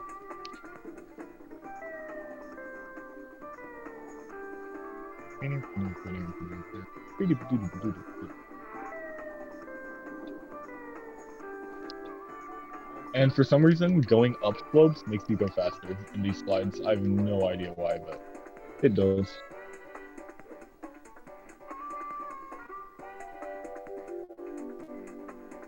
So yeah, little fun auto-scroller type thing. Not really an auto-scroller, but like, essentially. So fun enough.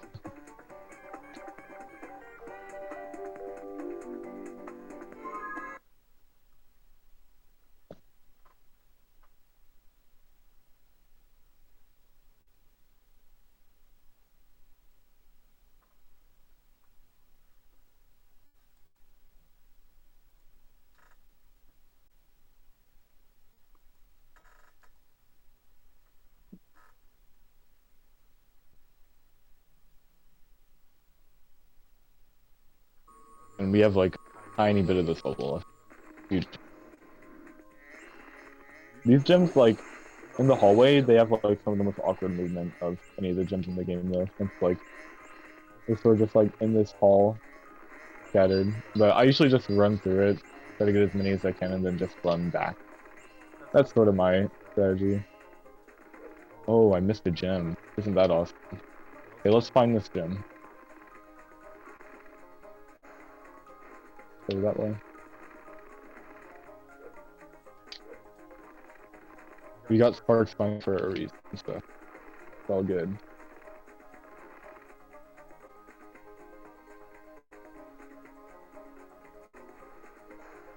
Down there? Yeah. Oh, I know what it is. I know exactly which one. I can't believe I let myself miss this, honestly. Very good job. Oh, it's not that. Oh. One of these bees? Oh, it's that bait? I didn't get that? Interesting.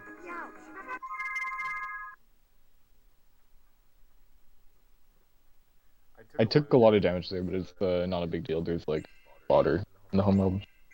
That doesn't lose any time to get, or if it does, it loses negligible time.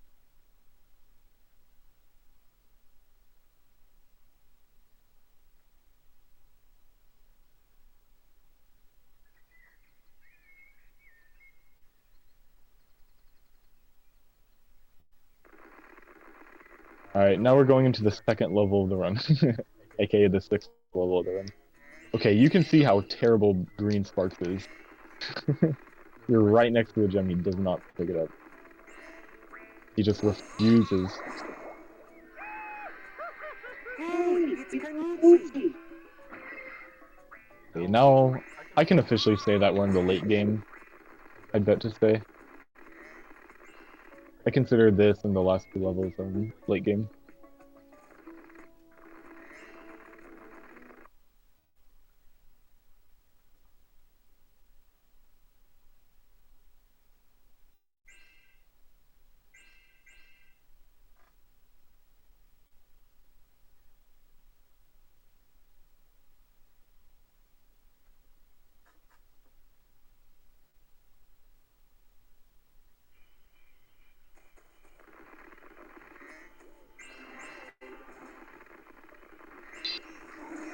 I almost just did the all rooms route for this level, because it's been a while since I practiced this level for 100%. I should be good. There's no way I like forget the route or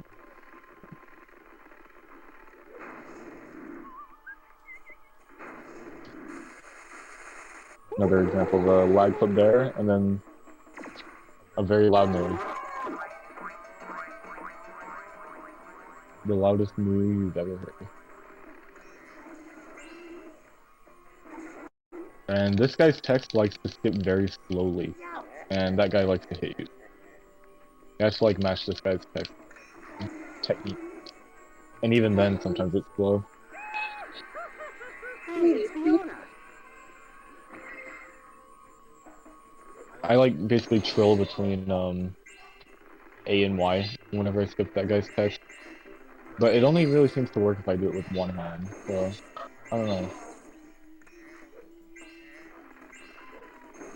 Yeah, give me spark back.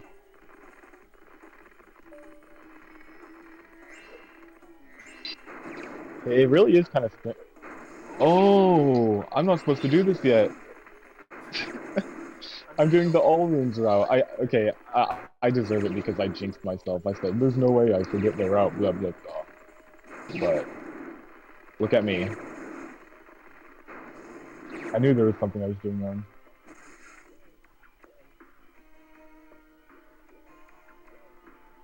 Whatever.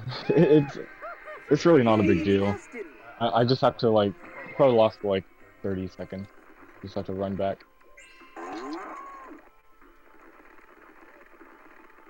It'll save some time later on, I guess. But overall, it is a time loss.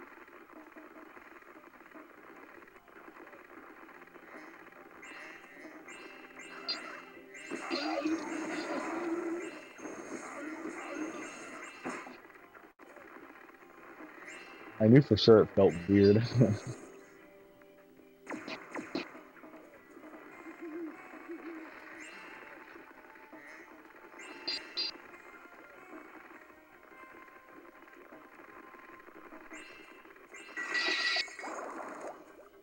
Come on, how did that not catch? So, yeah, this guy Akira, Hey, it's Akira. Akira's usually not that easy. You have to like have a very um specific and coordinated setup to get Akira consistently.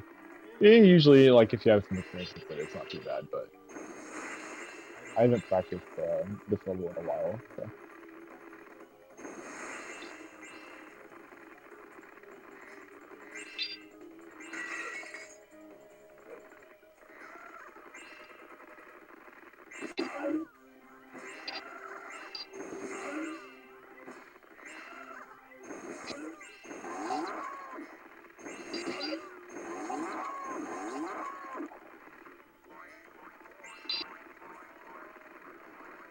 Um,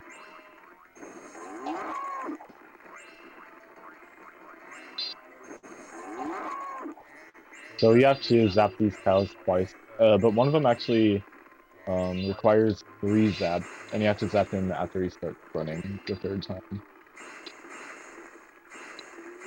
I didn't understand that for a long time, so I was like, why do these cows keep killing my runs? But if you know how to do it, it's really not that bad.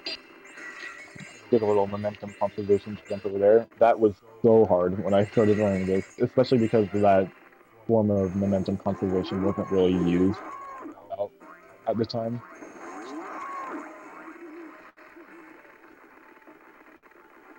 You sort of just did it like kind of Spyro 1 style, like charge, then get a really high jump, and then glide. The only difference would be like, in Spyro 1 you'll do a charge glide, obviously.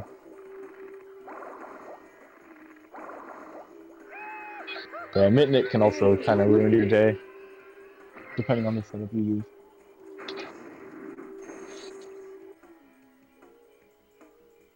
Did I forget some gems back there? I don't think I did.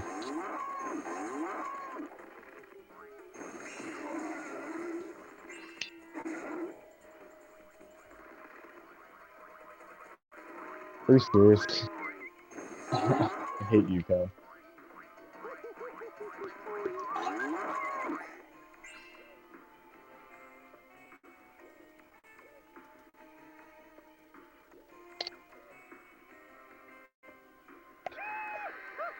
Hey, it's Cedric.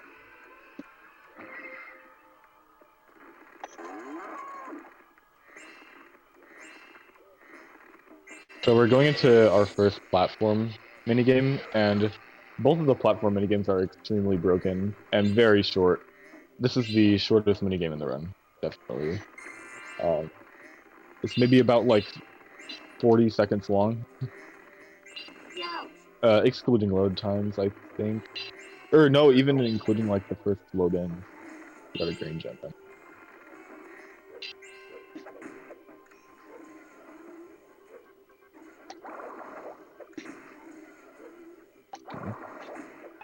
If you get that guy from back there, Hey, it's on. we'll catch him while doing the head dash.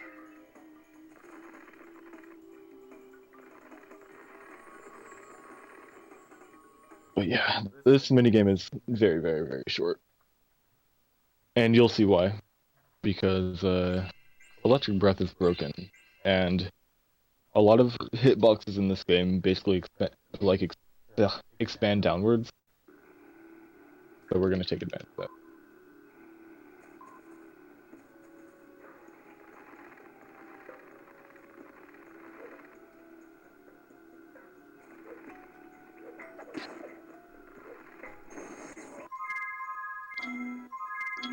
Come on. Oh my god, I didn't get the pause glitch. Are you serious?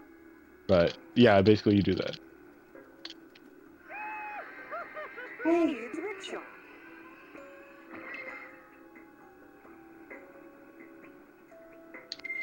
What? You saw that?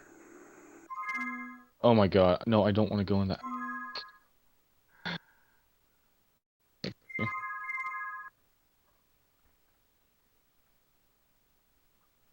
That had to be like controller snapback or something. Because I did not hit up.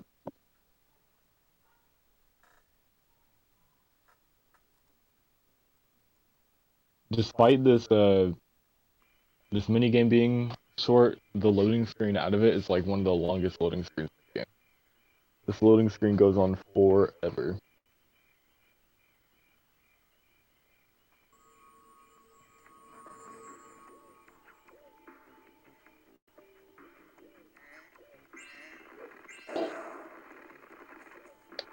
Nice. Okay. As you can see, it can be a bit buggy. Especially coming out of that one.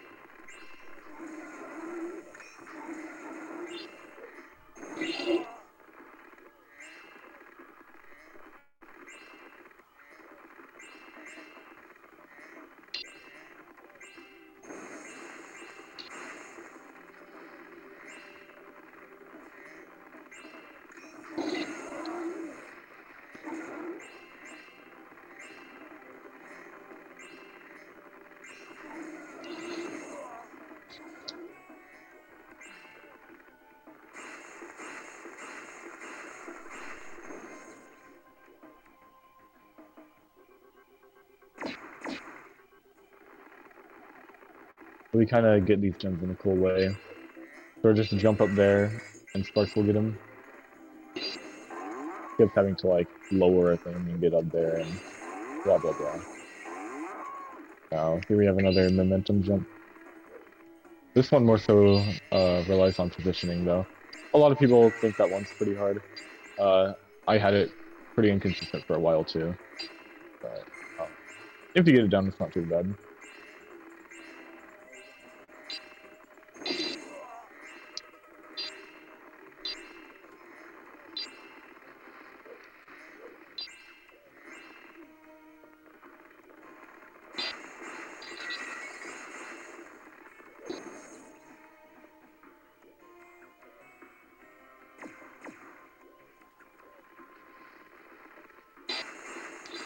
And I guess we're saving some time here because I preemptively did this Hey, it's Bobby. like a real pro.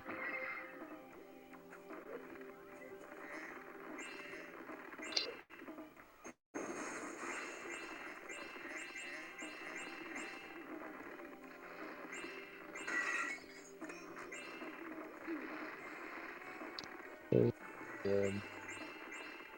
Now, do we have all the gems?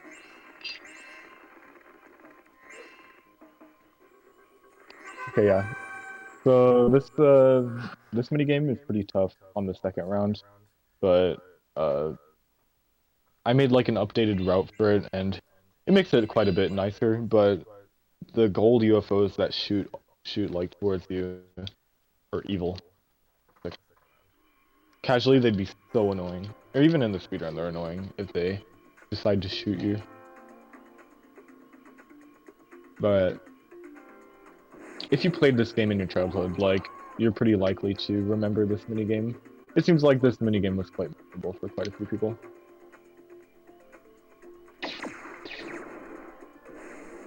Oh yeah, and also welcome to the loudest sounds in gaming history.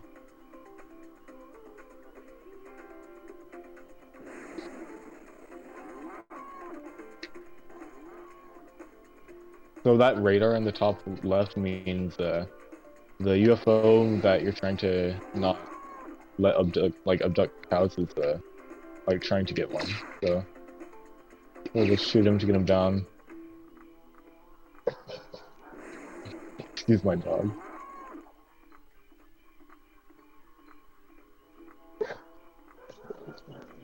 You really want to get to this guy before he does? Alright, we did. Pretty good one there.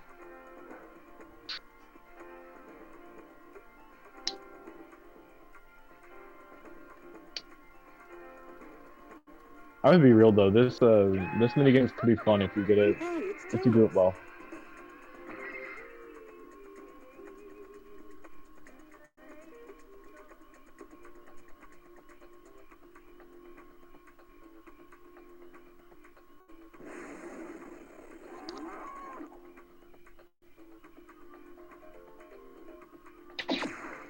So you have to kill this guy, pretty much.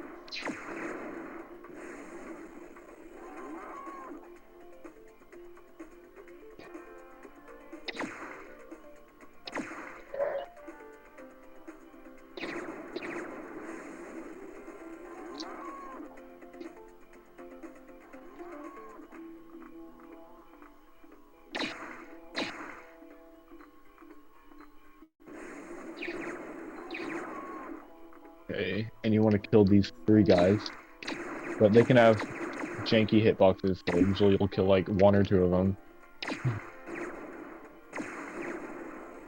Hopefully he won't hit me. He hit me. So basically, if one of them hits you, you just gotta kill him because they'll just keep like firing at you like a machine gun. They instantly respawn once you kill them, by the way.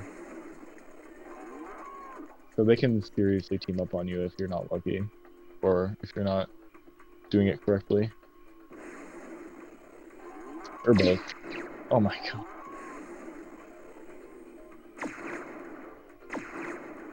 The only thing that would make this worse is if there was a health bar.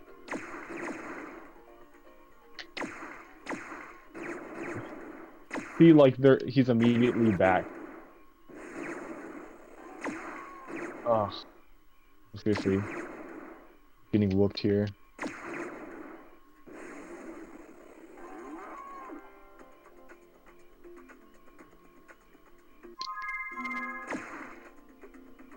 Well, at least we got through it.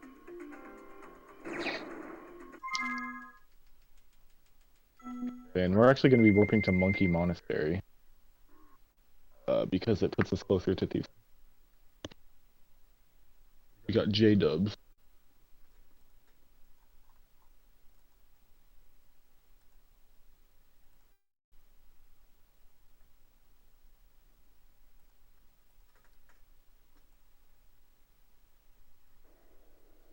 Oh, and I always move like instinctually there, but you're supposed to just exit level immediately. And we're going into easily the hardest level in this game. It has a very cool theme, but man, is it difficult.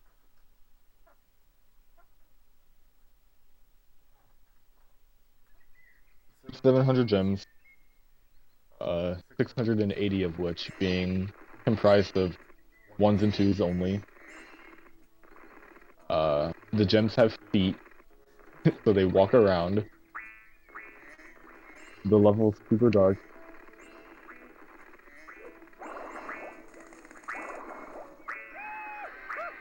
Hey, it's Masa.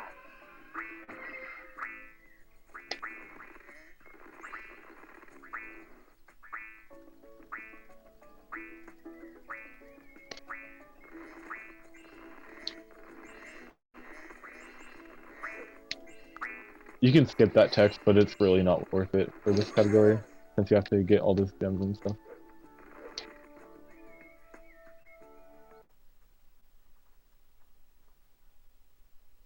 Yeah, the execution's a bit off. I still really like this level, though. This level's definitely what made me really enjoy this game.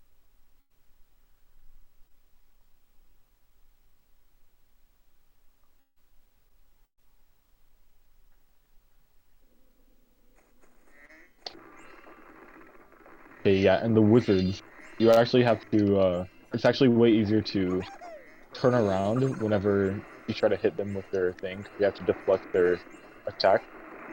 And you want to be on ice whenever you do it, to put you back on the left leg. Some people say it's random. It's not.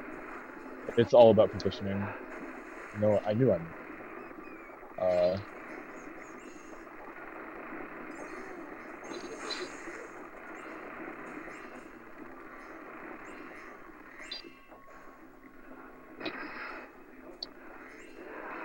what? It seems like it would be good. I'm too far away.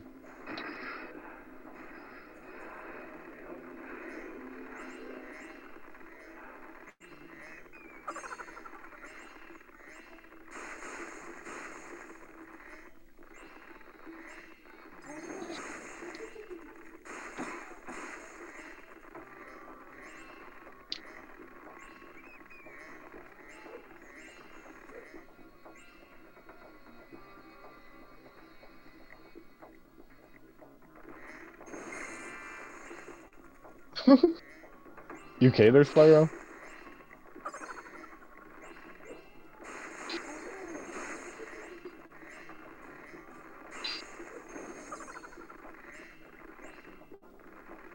Damn.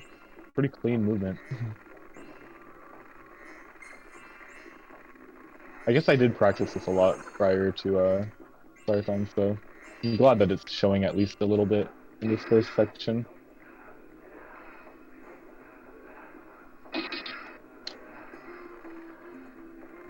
Every time you miss a hit on these guys, you lose 6 seconds, unfortunately. Like 6.5.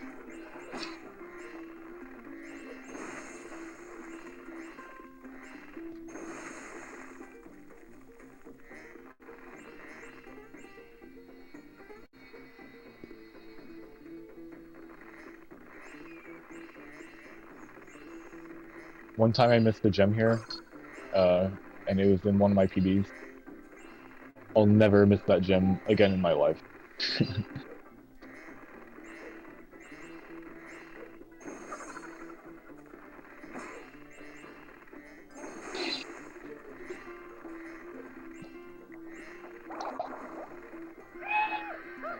Got a little traveling pack on him.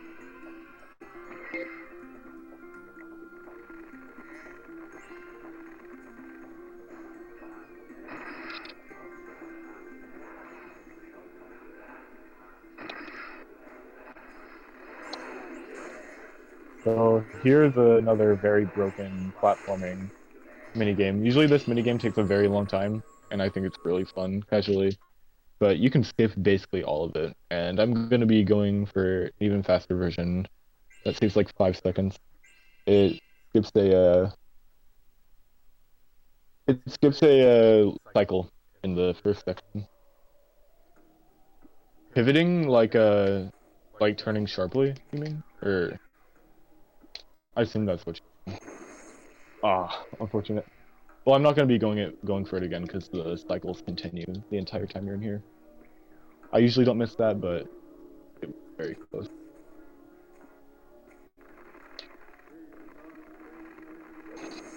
Not a big deal at all.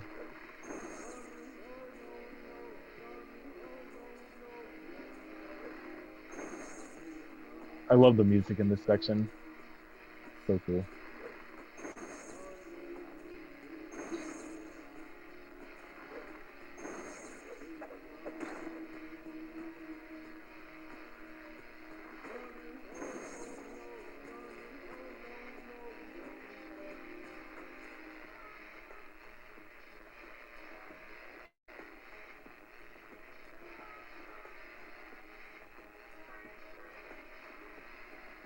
Okay, once you start to see the floor of that, I actually went a little bit late, but fine. You just see that. Oh, I hit start. Whatever. Hey, it's Morpheus.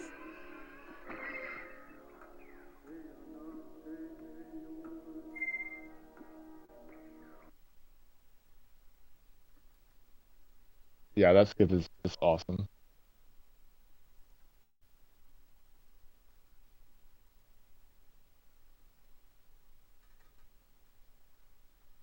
Okay, now comes the hard part of the level. Head bashes are pretty cool.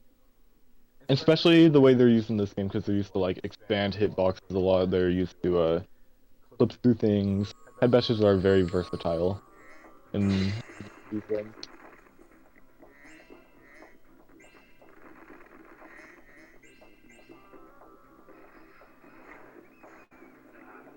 Okay.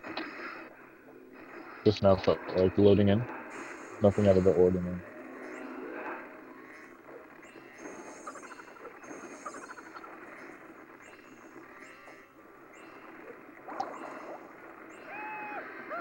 Pretty good. I usually like it's pretty tough to get that Dragonfly first try sometimes.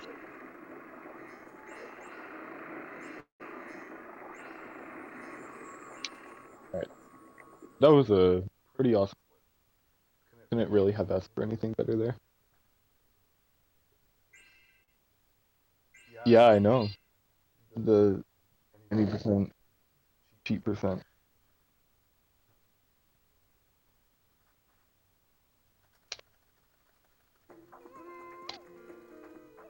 Yeah, if this game didn't have head bashes, the 90% would still be like maybe 4 minutes. So here we have the last speedway, Oasis Speedway. Definitely my favorite. Has a very cool aesthetic. And I think it's just the most fun in general in this game for speedways. So you want to try to get a double hit on each one of these guys. Got one there. There. Awesome. It's what everybody wants to see, obviously. Because I think the general consensus is like this is the generally regarded as like the best Spyro game, if I recall correctly.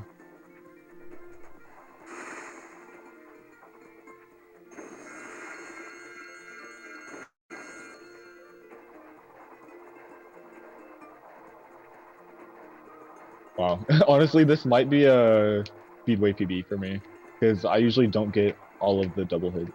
I usually miss the first one. So as long as we don't do anything really stupid, this might be a Speedway PB. I actually wouldn't really know how to tell.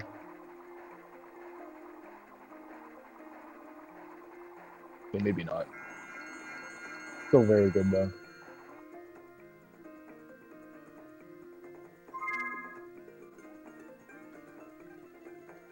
I love Twalk. Honestly, Twalk is great. Hey, it's Copper Top. I don't understand the hate.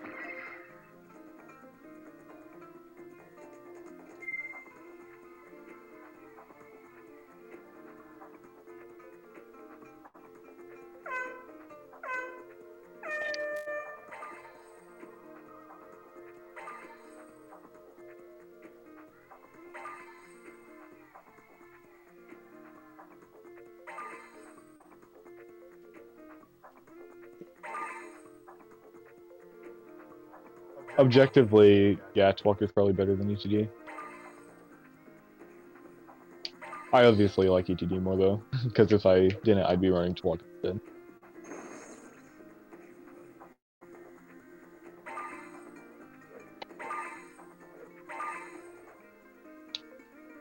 This speedway is definitely like very tough casually, especially because a lot of the ring locations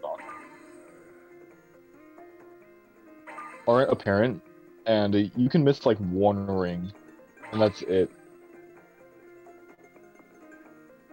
At one point, I wanted to run Twalk, but I don't have the time to learn it simply, especially like because I want to learn so many more Spyro games.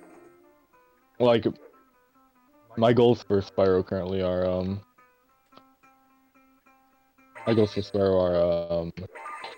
world record sweep in this game, excluding speedways and any percent. So like the two no really Ripto categories, and I already have the 200 categories. And I want to, and I want to get like a good time in every non-trilogy Spyro game.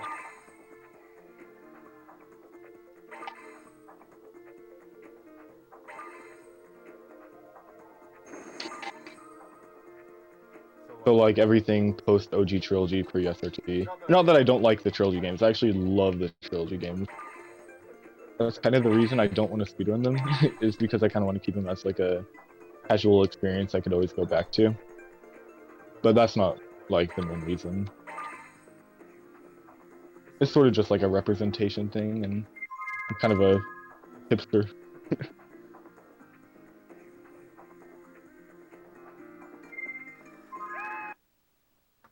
I instinctively press my split button.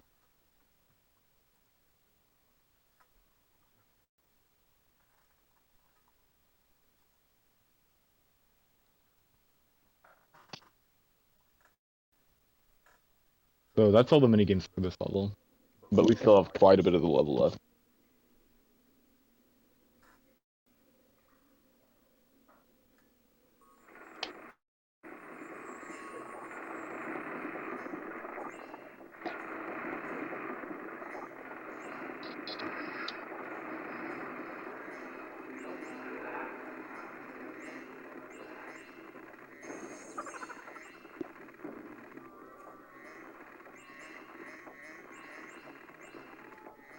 This was also a very, very confusing part of the route to learn.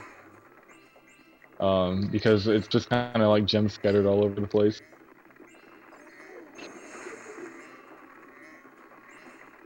And the way I learn games is I can't learn games fast. I have to like learn it pretty much gem by gem, and then like go in a emulator and save state every 10 seconds and do that a million times. But it works out pretty well most of the time, so I don't really need to learn games quickly, as long as I can do it correctly, I guess.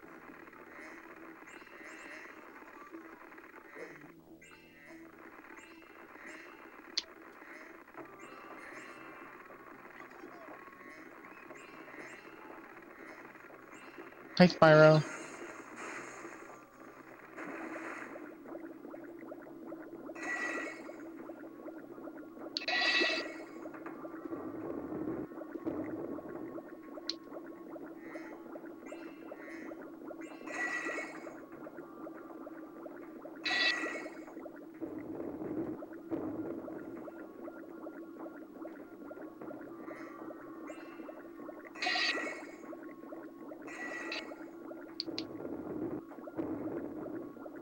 Gem Dilla Gem.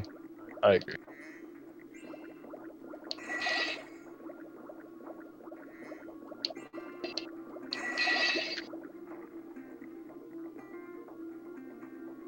You can skip this this cutscene and pressing all these buttons, but it's very inconsistent, and it usually doesn't work at all, even in 100%, because um, the lag clip kind of requires that thief to be there because he lags the game a bit more, and you have to kill that thief in this category, so it's really not a thing you can do reliably at all in this category.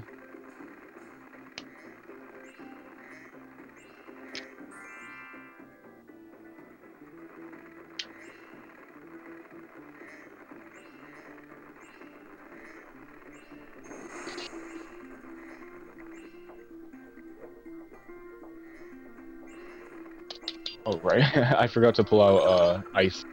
Um, Whenever I was relearning this category, like early this year, I discovered that if you freeze one of those, oh no, if you freeze one of those gems that move and you charge into them, usually they have like a knockback and they move around. But if you freeze them and do that, they stay in the same spot. And that gem used to always fall off of this, and you would have to like hit it in a very specific position. But as long as you freeze it, you don't have to deal with that. And that helps a lot for a few gems in this level.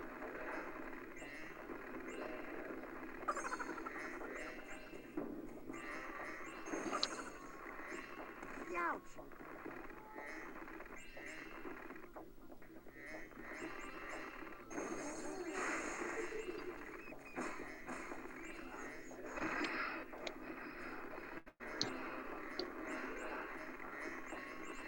Kicking that gem off the ledge so it hits a death plane, so it'll just home into us. Or home into me. Gonna home into you.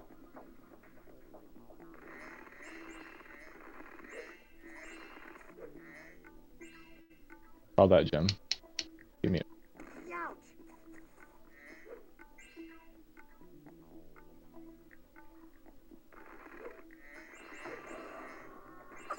That gem used to be very problematic until the little ice strat was found.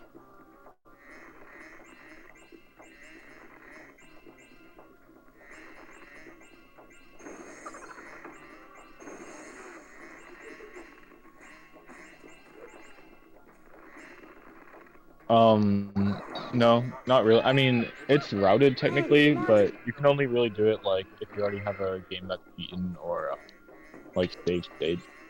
Um, yeah, there's not really any cheat codes for this game. There's none that really influence levels at all, or like being able to unlock a level. But there is a category called All Runes, which is kind of similar. And by similar, I mean it's like 20 minutes long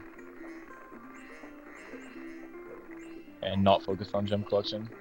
It's a neat little category to grind on the side.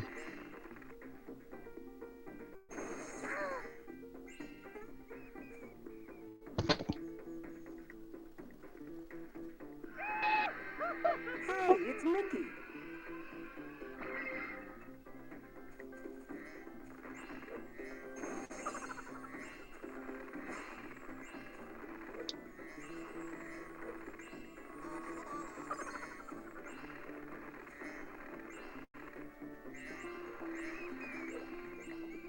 .604, I think that's right.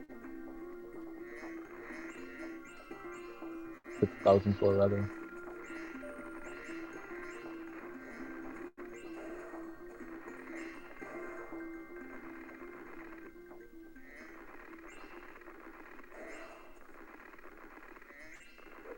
Yeah, just charge into the wood.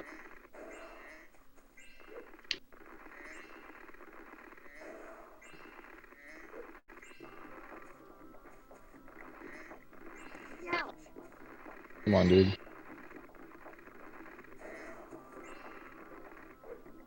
Oh my god, dude, what is this movement?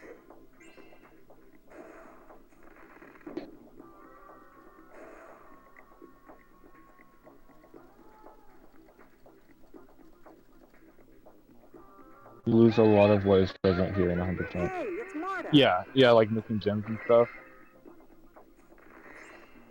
Yeah, for sure.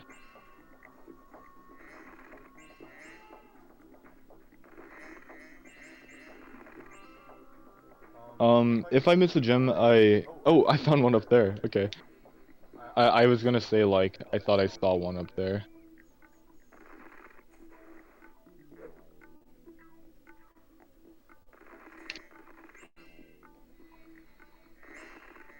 What sounds like Goofy?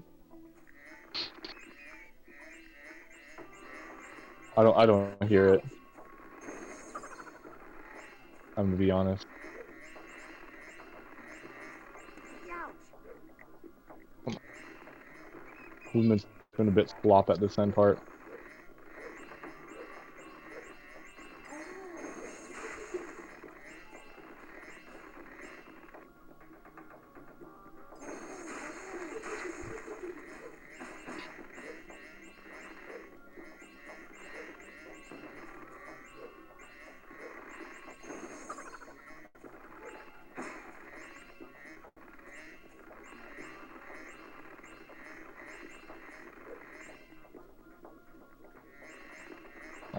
Moment of truth. Not quit game. Okay, that's fine. I expected this. I probably missed one gem based off the gem count. I guess I'm supposed to have 61, 55. Hey, it's Rocket. Over that way. Cool.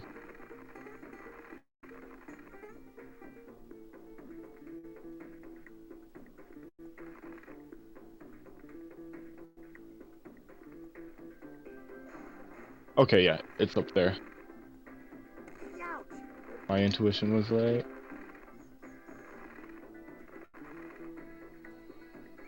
Okay, this shouldn't be a big deal.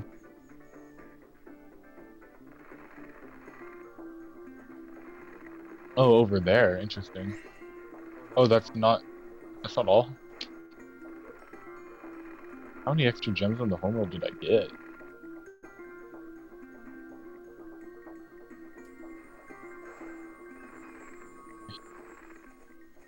I guess I gotta go up there.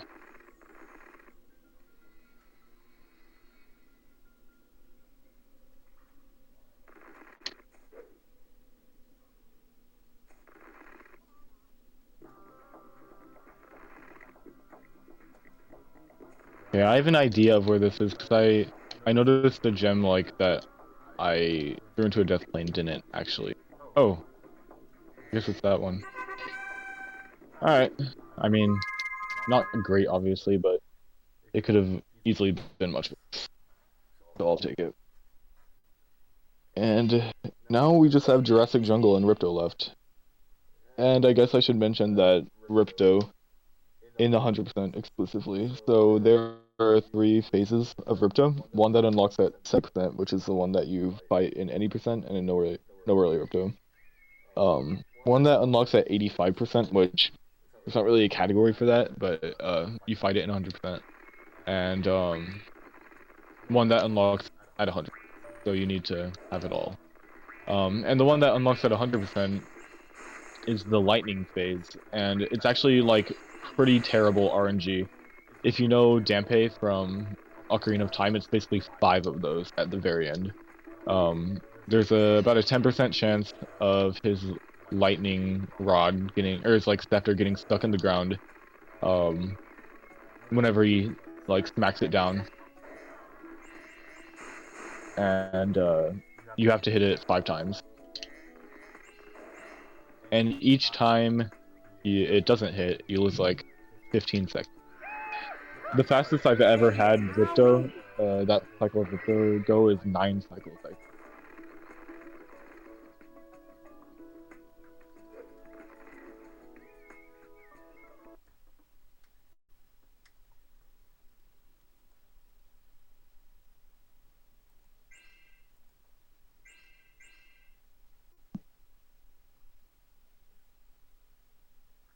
Yeah, this level does feel very unfinished, I agree.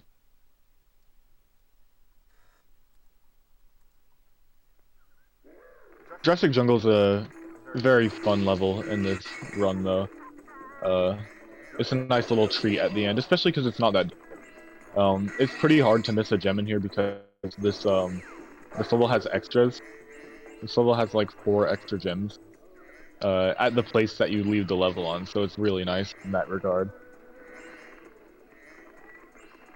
And even then, like, you're probably not going to miss any because there's, in comparison to the other levels, so few gems. At 600, the least in the entire game.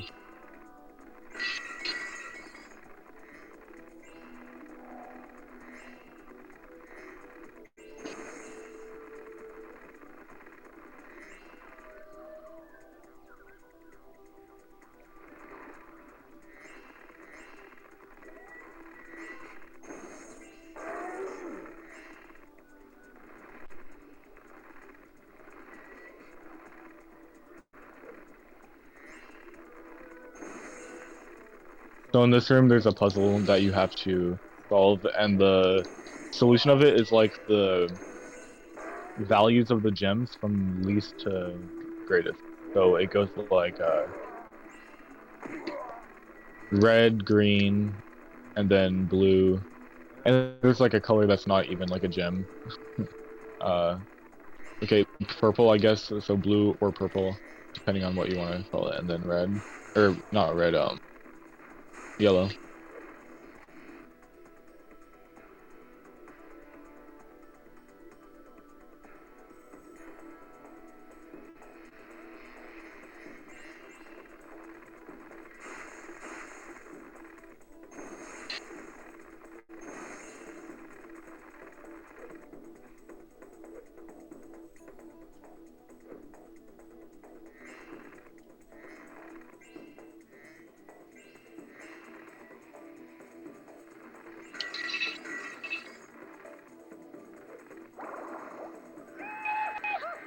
Hey, it's Scarlet.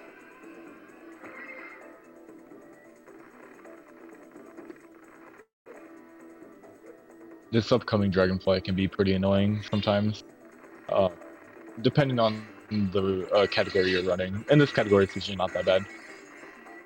Just kind of okay. Sometimes you can go like every which way, Hey, it's Dupes. but that wasn't too bad.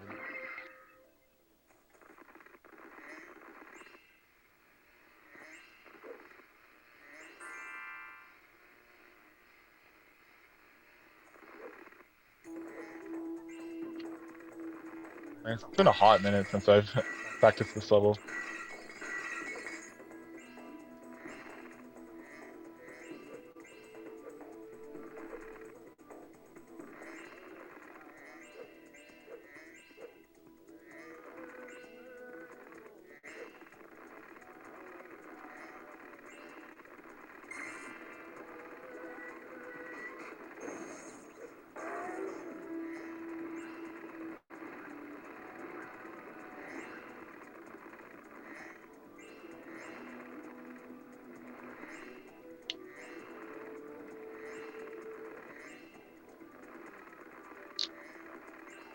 So we're going to be entering the last slide of the run, the volcano slide. Pretty cool mini game, pretty banger music.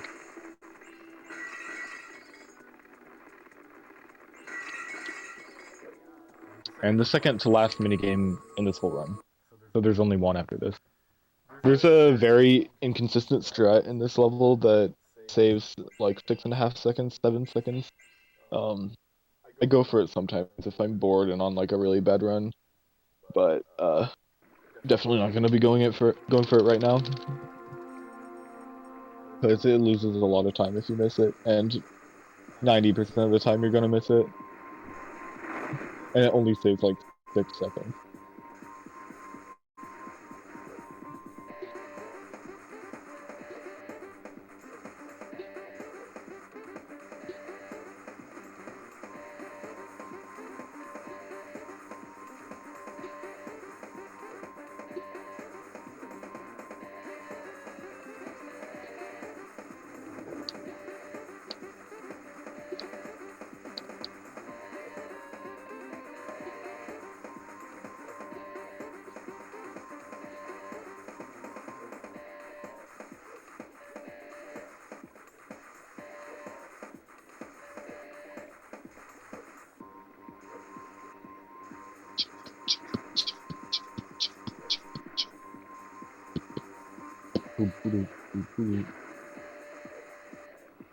But yeah, honestly, yeah, there's not really much to these slides besides just not dying. Um, I've tried so hard to make like significant skips for these slides, and you can actually do some crazy stuff in this one, but it doesn't result in anything fast. We've gotten so close to skipping the entire ice slide. There's an out of bounds place you can go, but we'll need to find if there's a possible way to dodge the death plane. And I don't know any way of visually seeing that death plane. But yeah, there's like an out of bounds right at the start of one of them.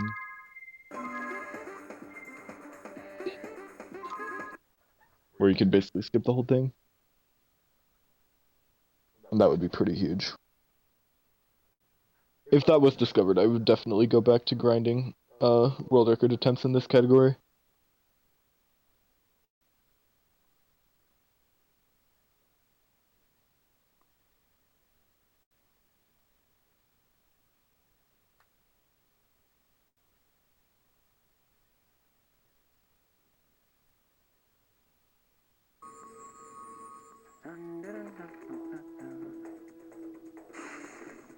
Wait, what's going on?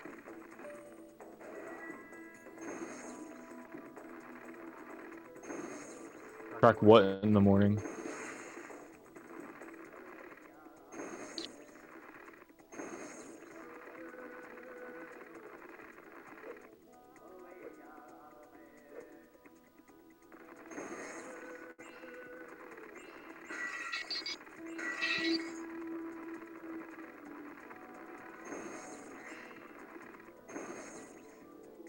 Oh, right. Dude, I'm so used to it that I don't even Hey, it's good. notice it. Yeah, he literally gets like decapitated. Oh, I should have showed that off in the honey slide. You can just like make him turn around slowly, and his head will stay in the same spot. It's creepy, dude.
Okay. Ouch.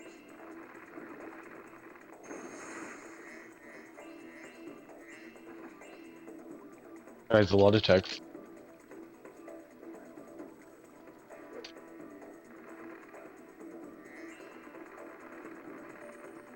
And another use of the ice breath that, honestly, you don't really use that much.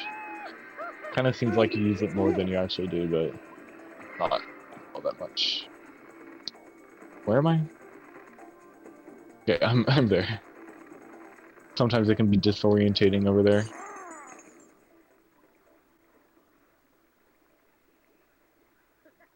That was slow as hell.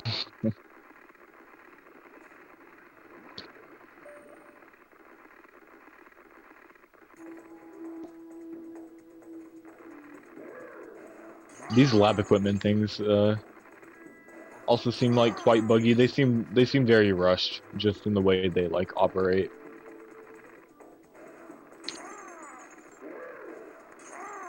I mean, they're a cool little challenge, I guess.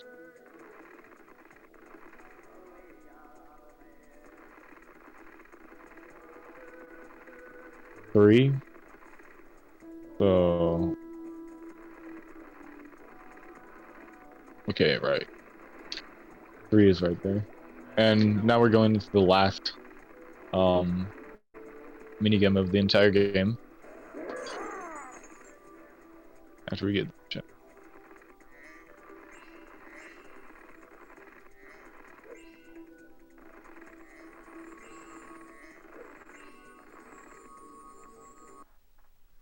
And this is the tower minigame.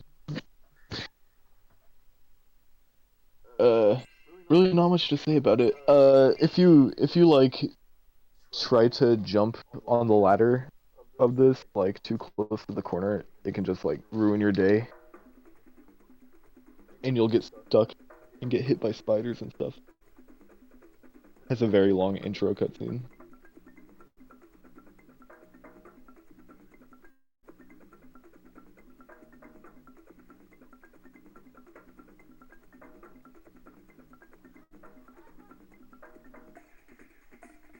Yeah, let's do this.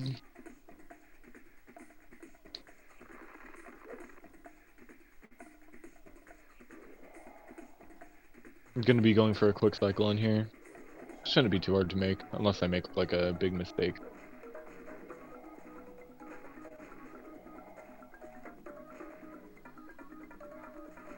Okay. Pretty easy. You just have to be kind of particular of how you move whenever you want to gain a lot of height on here.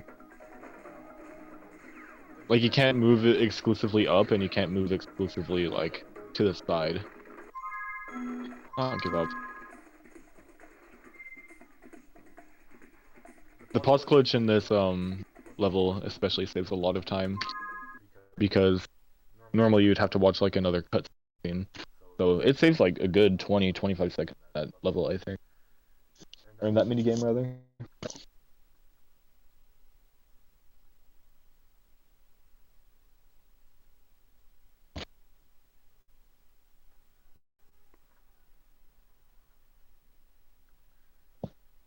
Yeah, and basically we're just gonna be finishing up this level and fighting Ripto. There's not too much else to do. I mean, there's a little bit left to do in the level, but we're almost done with this.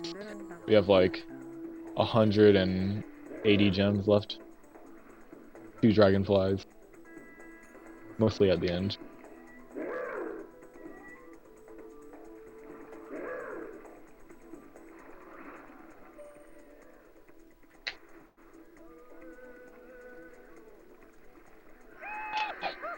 Hey, it's Jason.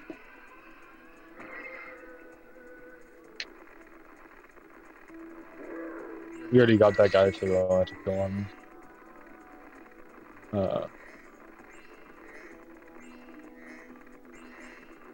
The Spyro voice? Or like the oh sound. I don't know what you're talking about. I thought you meant like the gem collection noise. Spyro's actually voiced by oh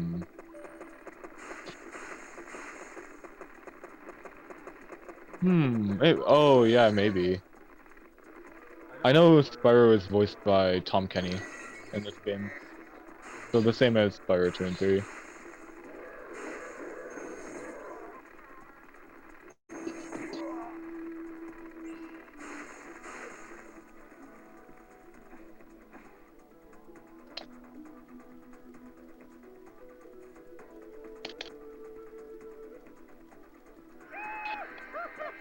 Hey, it's Bobby. You have to be kind of careful going through these portals because sometimes, not like often, but sometimes they just won't register and you won't be invincible. Hey, it's Bobby.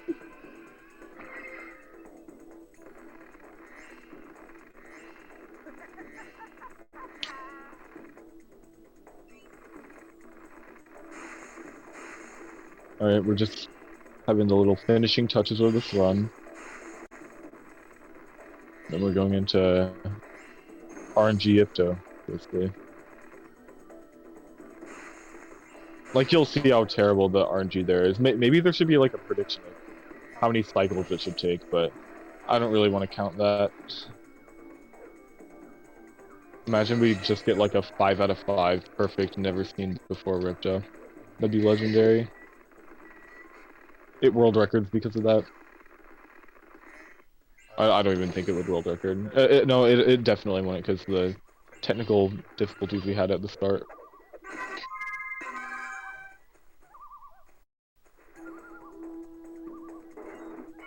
Cool. Hey, it's John Mark.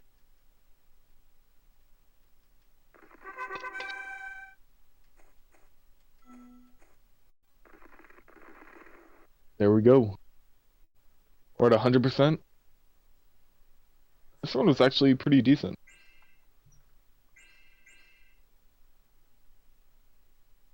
It usually takes like 4 to 6 minutes. The world record got decent. Yeah, it took about 4 minutes. It didn't get like spectacular RNG, but it got pretty good RNG. The world record in this category is honestly quite optimized. I could only see it get lowered by if you played insane, like 4 minutes. If you played like TAS, well, I don't know about TAS, but like human theory test.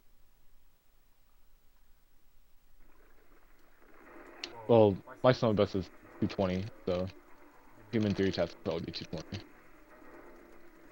So here we got in the first phase.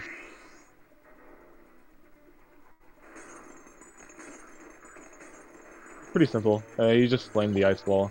There's a few lag reduction strats here, but nothing too fancy. It's what you see in any percent.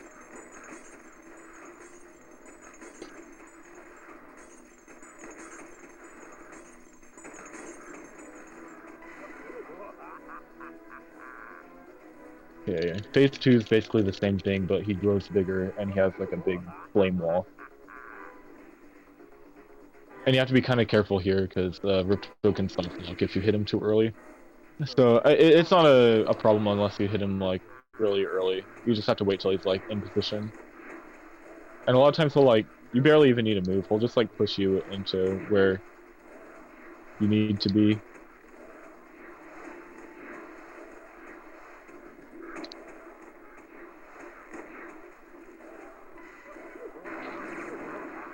Now it's RNG time.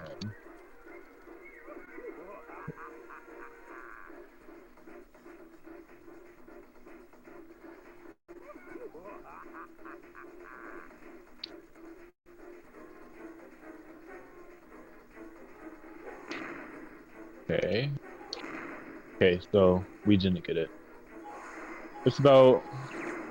I asked a guy who knew like the code of this game inside out pretty much, and he said about 10%. But I don't really have any proof of that, but I'm willing to take his word for it. Time ends whenever the camera transitions on the last hit. So there's 5 hits.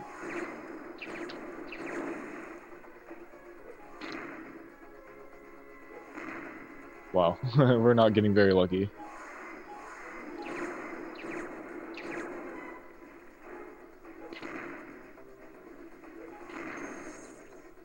Not even one left.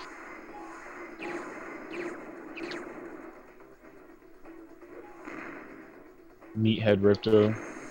Okay, that's one. And whenever you hit him, he does it another time. Okay. A lot of times they like to combo, but definitely not in this time.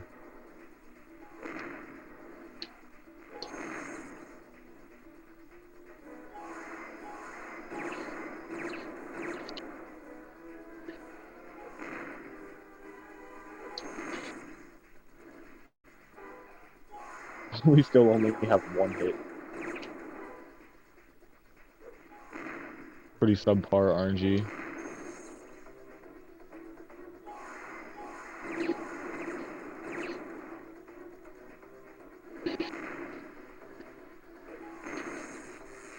So we got 2. Okay, 2. I'll take it.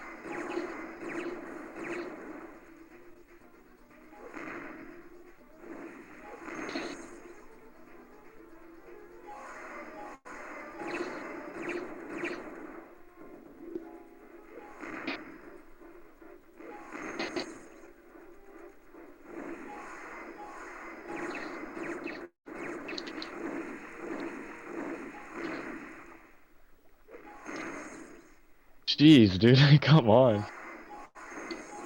This is ridiculous.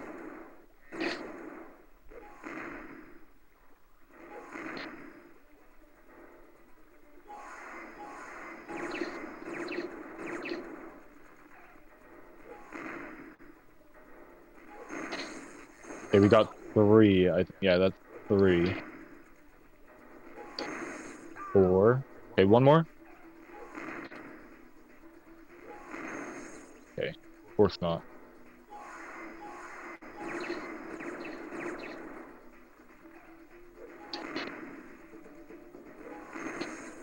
There we go. Alright, that's time. What time was that? Your time is a 2:35:14. GG's. Not bad. Especially considering the hiccup at the start. Alright, sweet. Any last minute shout outs you feel you need to say? Definitely shout out to Joe, who was supposed to commentate with me, but he couldn't make it. Really wish he could. Shout out to, Wally. Twice it has failed me! Dragons, dragonflies! I can't win! Well, that's what you get for playing with your little sticks. Silly Ripto. Don't you know magic and dinosaurs don't mix? You haven't heard the last of me, you little demon! I'll be back, and you'll be sorry. Every last one of you will be sorry! Yeah, I bet.